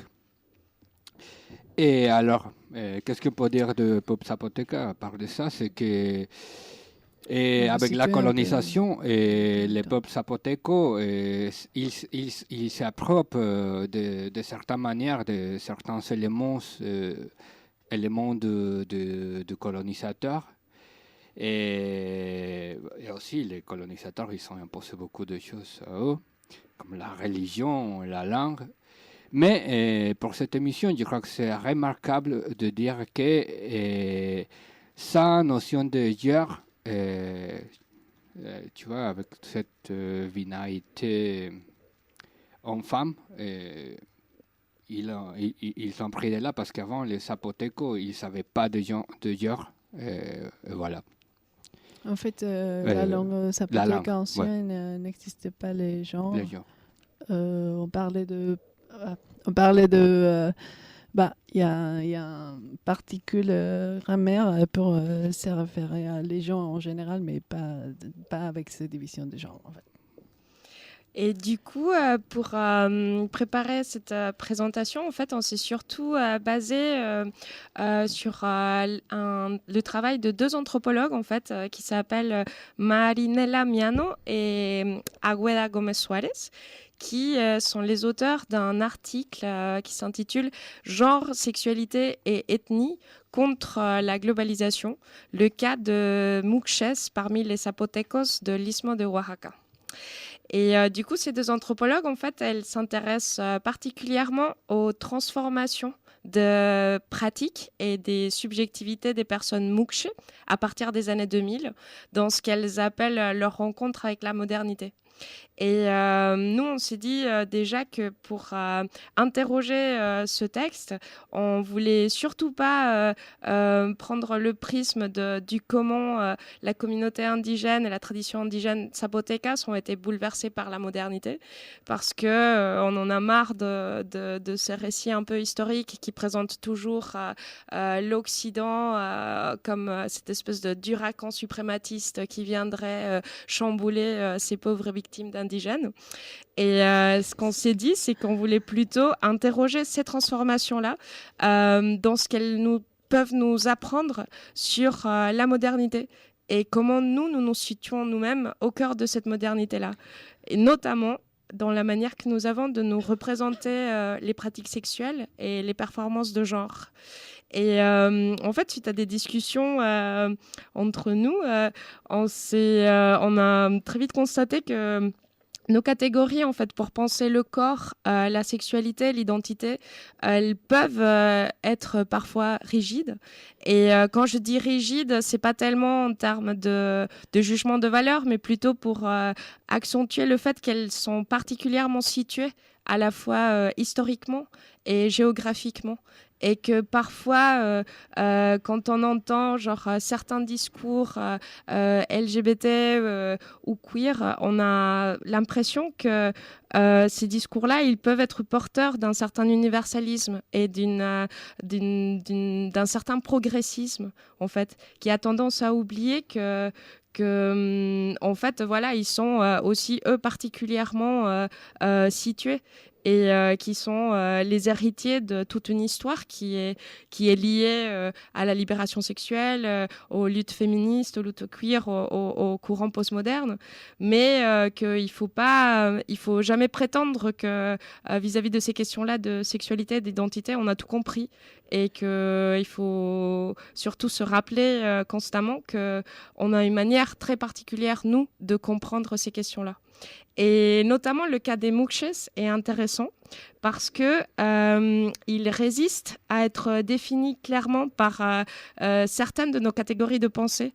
Et c'est en cela que les Muxches nous apprennent des choses sur notre propre regard. Ils nous servent comme un espèce d'effet miroir, quoi. Pour rentrer plus en matière, du coup, ces Muxches, qu'est-ce que c'est ? Pour aller très vite, mais je vais me contredire juste après, on peut dire que les Muxches, c'est des hommes qui s'habillent en femmes, qui peuvent se penser comme des femmes et qui peuvent avoir des relations sexuelles avec des hommes.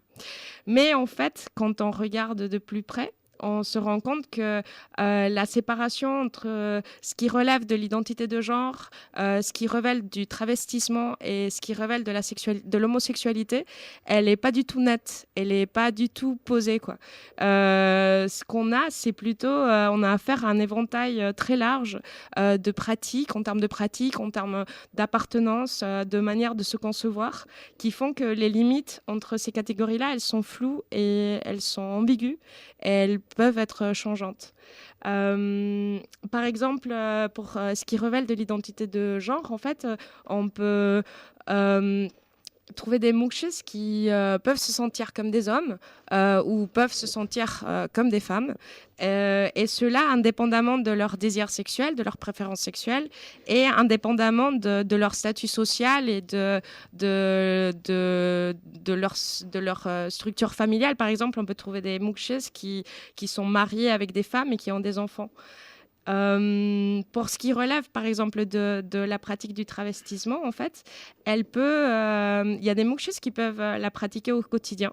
Et cela peut aller de soi aussi avec une certaine incorporation du rôle traditionnel de la femme zapoteca, dans tout ce qui concerne un peu la sphère privée, les tâches domestiques, l'attention aux enfants, aux vieux, etc. Mais on peut aussi croiser des Muxches qui ne pratiquent le travestissement qu'occasionnellement et rituellement, à l'occasion des fêtes folkloriques des Muxches qui s'appellent Las Velas. Et pour ce qui relève de... religieuse, pas que folklorique, ouais. En fait. Je sais pas si... C'est très important. Et pour ce qui relève de l'homosexualité, il y a une différence importante par rapport à notre culture sexuelle, occidentale, urbaine, etc. Et c'est que, par exemple, l'homosexualité des Muxches, elle n'existe que par rapport aux hommes hétérosexuels. C'est-à-dire que les relations sexuelles entre Muxches, entre deux personnes Muxches ou entre un Muxche et un homme qui se définit comme homosexuel, elles n'existent pas. Elles sont inconcevables même. Le Muxche, il n'est homosexuel que parce qu'il couche avec un homme hétérosexuel. Et à son tour, cet homme hétérosexuel n'est pas considéré comme homosexuel parce qu'il couche avec un Muxche. Donc voilà, c'est un peu, c'est certains exemples, mais ça reste assez général. Mais en gros, tout ça, c'est pour dire que être Muxche ne peut pas être défini en termes d'identité de genre ou de pratique de travestissement ou de performance de genre ou de désir homosexuel. Non seulement parce que les Muxches ne se rapportent pas tous de la même manière à ces questions-là, mais aussi parce que pour une même personne Muxche, la manière de se rapporter peut aussi évoluer au cours de sa vie, quoi. Ouais. Et, pardon pour ça, mais oui, on a parlé pas mal. Bon, quand on a lu ça et on a parlé de cet article, et on s'est rendu compte que, bon, pour moi, plutôt, c'était intéressant de dire aussi que c'est pas non plus une espèce d'idéalisation qu'on peut faire de ce type des perspectives de genre. Mais les moucheuses ne sont pas un cas idéal. Ouais. Mais en fait, on prononce mouché. Je veux juste préciser parce que j'aime bien garder, tu vois, les trucs parce que comme ça. Je vais essayer de bien le prononcer. Ouais. Mais voilà, non, mais en fait, c'est ce qui se passe parce qu'on on fait pas partie de la communauté, mais je parle comme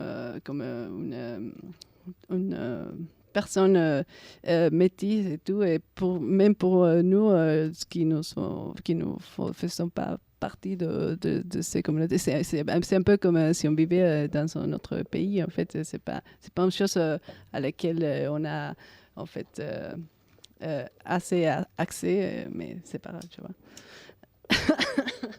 Donc, oui, on a parlé aussi du fait que oui, il y a une expression de genre différente dans ces communautés, de ces peuples, pardon, et tout, mais c'est toujours par rapport aux hommes. Et donc, je voulais on me présenter, en fait, on va passer d'une chanson, mais je voulais parler, je voulais qu'on écoute ces deux morceaux qui sont faits par des femmes. La première qu'on va passer, c'est tout à l'heure, c'est son jarocho, qui en fait c'est une musique traditionnelle aussi, et qui se joue dans un état au sud-ouest du Mexique, et qui est principalement joué et interprété. Oui, interprété. Merci. Interprété par des hommes, et là notamment avec les changements de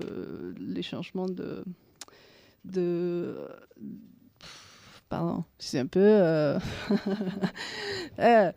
bon, j'ai là, on parle beaucoup de la modernité, mais en fait, oui, et avec ces changements sociaux et tout, les femmes, en fait, on s'est rapproprié de la musique qui, avant, était traditionnellement interprétée par des hommes et tout. Donc, ces groupes, juste pour présenter la chanson, en fait, c'est pas une chanson, c'est un son, mais ça c'est. Et c'est chanté par un groupe de femmes qui s'appelle Caña Dulce et Caña Brava, et qui parle de. C'est notamment un son qui parle de l'amour, des sentiments d'amour pour une femme, la morena. Et la morena, ça veut dire une femme avec la peau mate. Et c'est une forme d'appeler une femme de manière affective, en fait, c'est pas péjoratif. Et donc, on voit qu'il y a beaucoup de nouvelles interprètes de la musique traditionnelle qui prennent les sons comme ça, et les sonnettes comme ça, et avec les paroles qui étaient chantées pour des hommes surtout, mais ils ne changent pas les genres de paroles, et donc ça c'est très ça rentre pas dans les cadres, ça échappe un peu les classifications. En fait c'est un groupe LGBT ou quoi, parce que c'est des femmes qui chantent pour des femmes et tout, mais en fait ça échappe un peu, et c'est intéressant de voir aussi. Donc écoutez ces chansons et ces sons, c'est pas une chanson, et oui. C'est parti. Ok, cool. Parce que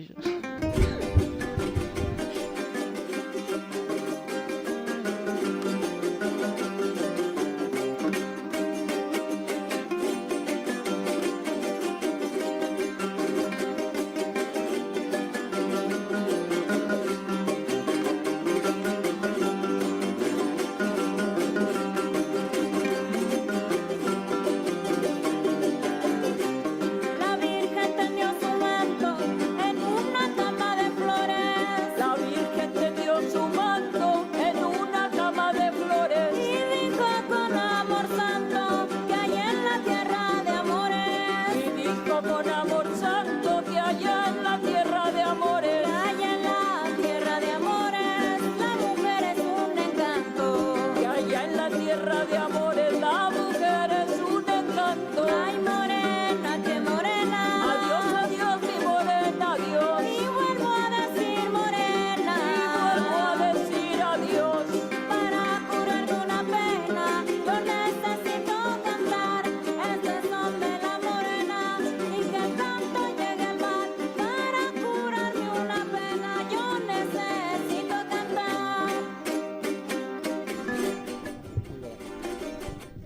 Maintenant, Voilà, merci beaucoup.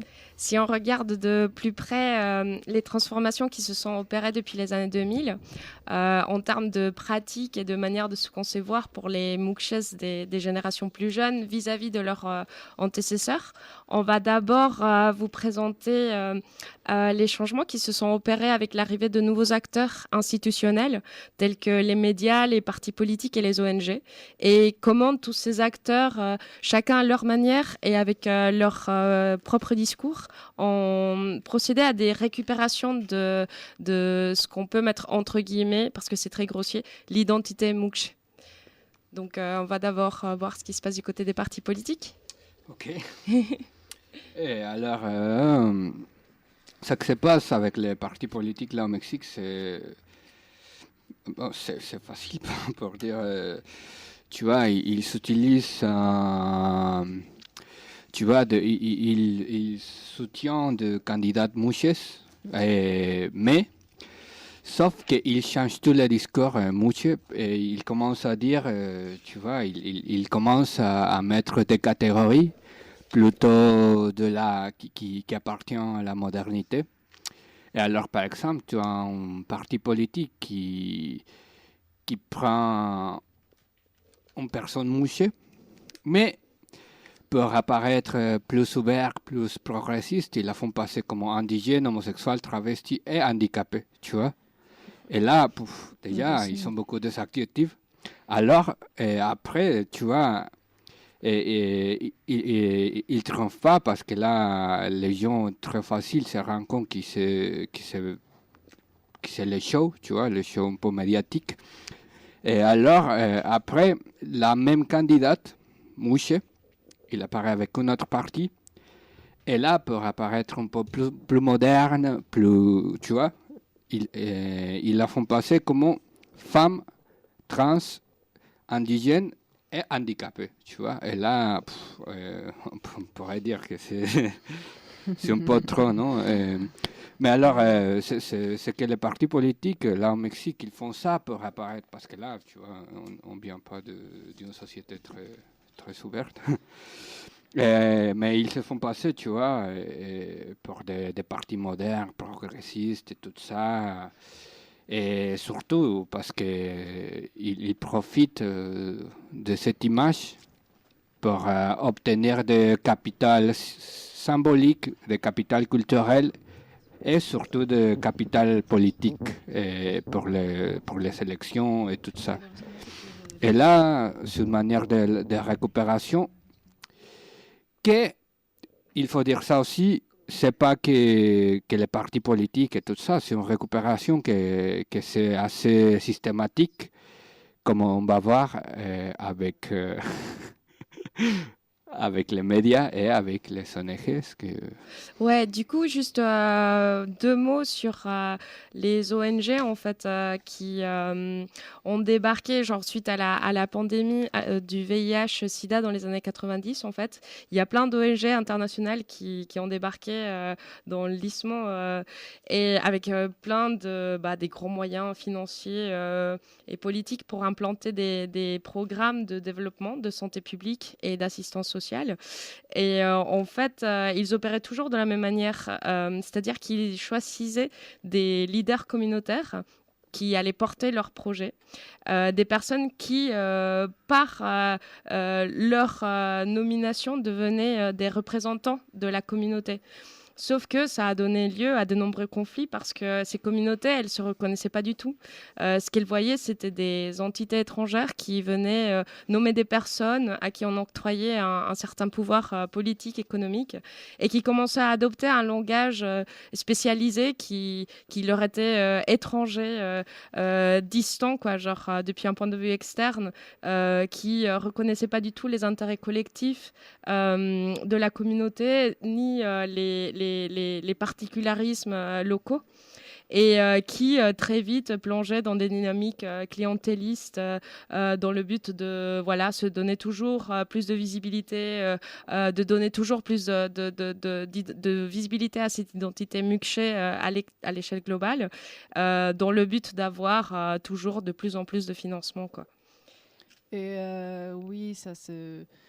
en fait, la médiatisation de cette, par exemple, de cette fête religieuse où les mouches c'est servi comme des femmes et tout, ça contribue à la médiatisation, à la folklorisation par les médias et tout, et même national et international et tout. Donc, à un moment donné, en fait,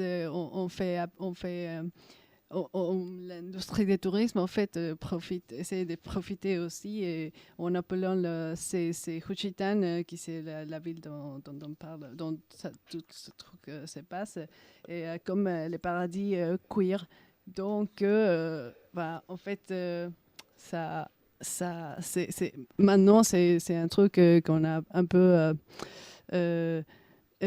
comme fait sortir d'une authenticité qu'après on essaie de revenir à elle, mais en fait elle n'existe plus telle qu'elle existait un peu. Et en fait, Pedro voulait vous poser comme une petite question. En fait, parce que là, on a un peu vu comment la modernité s'exprime depuis cette perspective des structures politiques. Mais pour plonger un petit peu au plus près des sujets, puisque ces jeunes Moukches des nouvelles générations sont eux aussi des sujets modernes comme nous, je pense que c'est intéressant de remarquer qu'il y a des nouvelles représentations de soi et des nouvelles représentations du corps qui commencent à apparaître ces dernières années. Et notamment le fait que les jeunes Moukches manifestent de plus en plus leur désir d'être, je cite, entièrement une femme. Et en fait, ce nouveau sentiment d'incomplétude vis-à-vis de ce que serait qu'être Moukche contraste par rapport à comment les Moukches se pensaient auparavant, quoi. Et signale notamment le fait que ces jeunes, ils se satisfaisent. Ils ne sont plus satisfaits par des pratiques de travestissement ou de performance de genre, comme on a pu les nommer au début, mais qui donnent de plus en plus une centralité à ce que moi j'appellerais une corporéité biologiquement sexuée, et qui cherchent, notamment par le biais des traitements hormonaux et de la chirurgie, à transformer leur corps et à le modeler physiologiquement, quoi. Comme si, justement, à notre époque, le corps était le dernier bastion ou le bastion ultime de l'identité sexuelle. Et voilà, je voulais juste faire une petite réflexion sur le fait que s'il y a ce paradigme de la médecine, de la chirurgie, de traitement qui apparaît et qui, en fait, j'ai l'impression ne offre au devenir Moukche qu'un devenir bio-femme, quoi. Voilà. Est-ce qu'on pourrait reprendre un peu ces thématiques les mardis prochains? Parce qu'en fait, on n'a pas beaucoup de temps qui reste. Il y a l'agenda qu'on doit faire et tout. Mais en fait... vous venez même tous les mardis si vous voulez. Oui. Non, mais juste pour...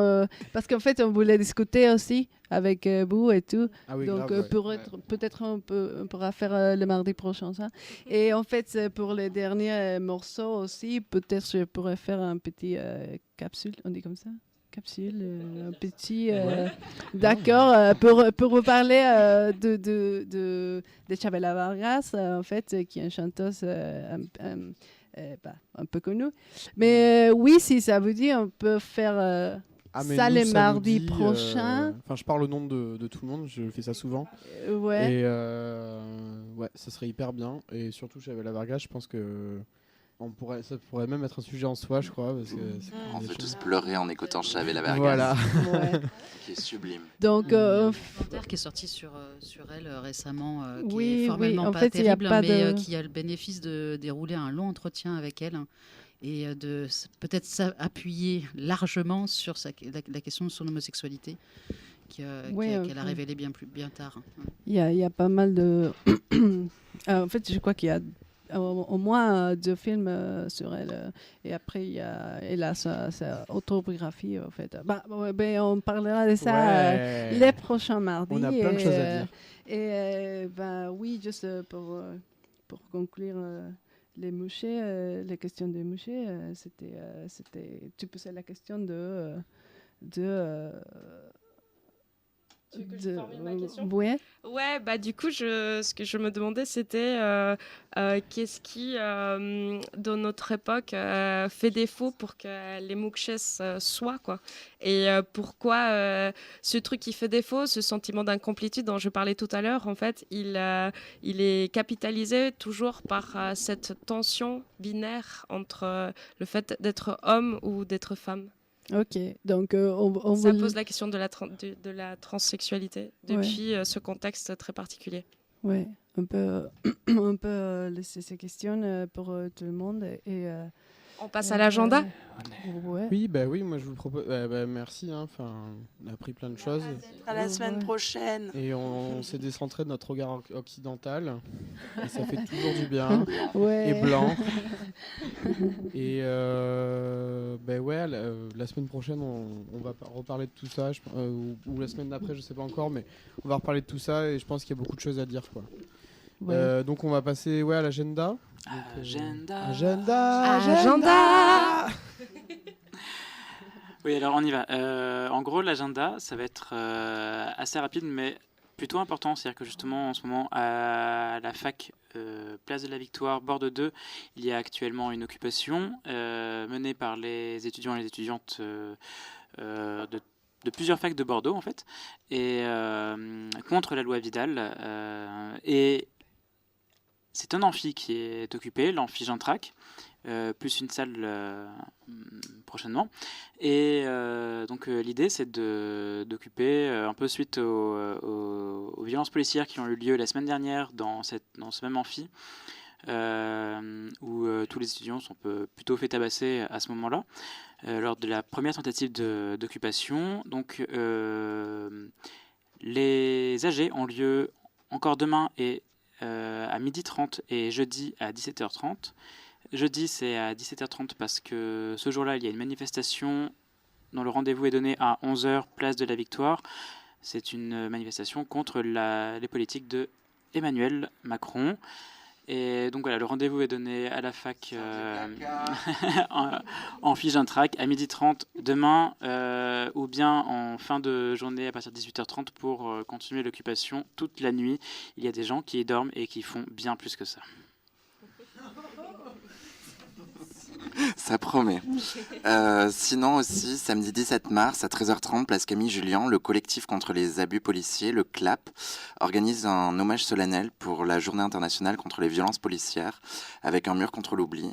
Alors, ils tiennent à préciser que ce n'est pas une manifestation, mais que tout le monde est le bienvenu pour participer, pour tracter sur place. Voilà.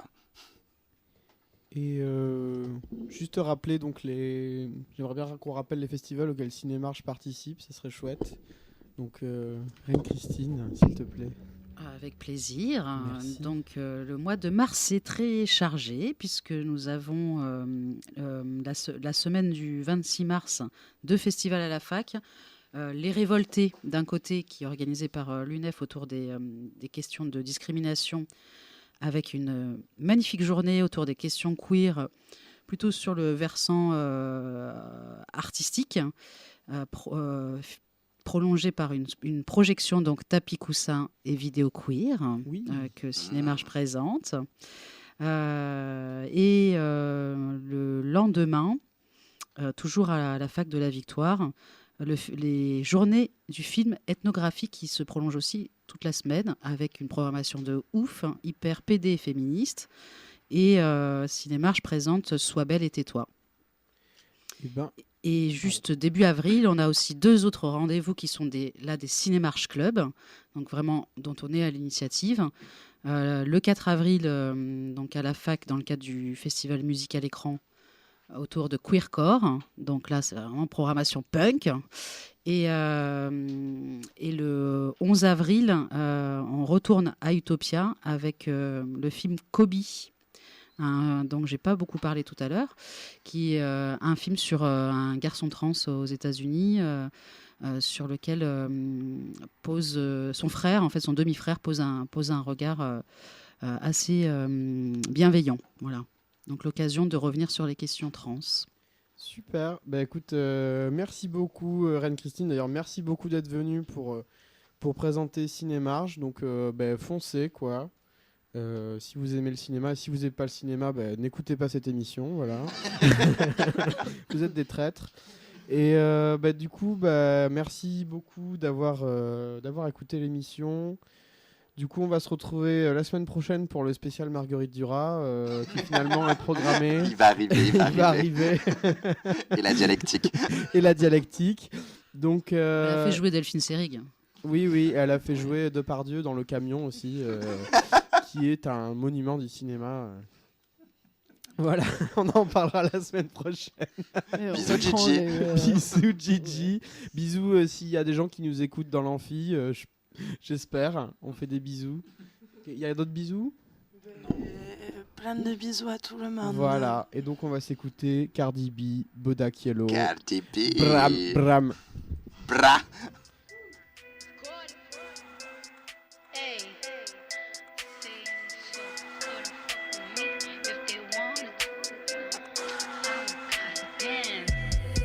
Say, little bitch, you can fuck with me if you wanted to. These expensive.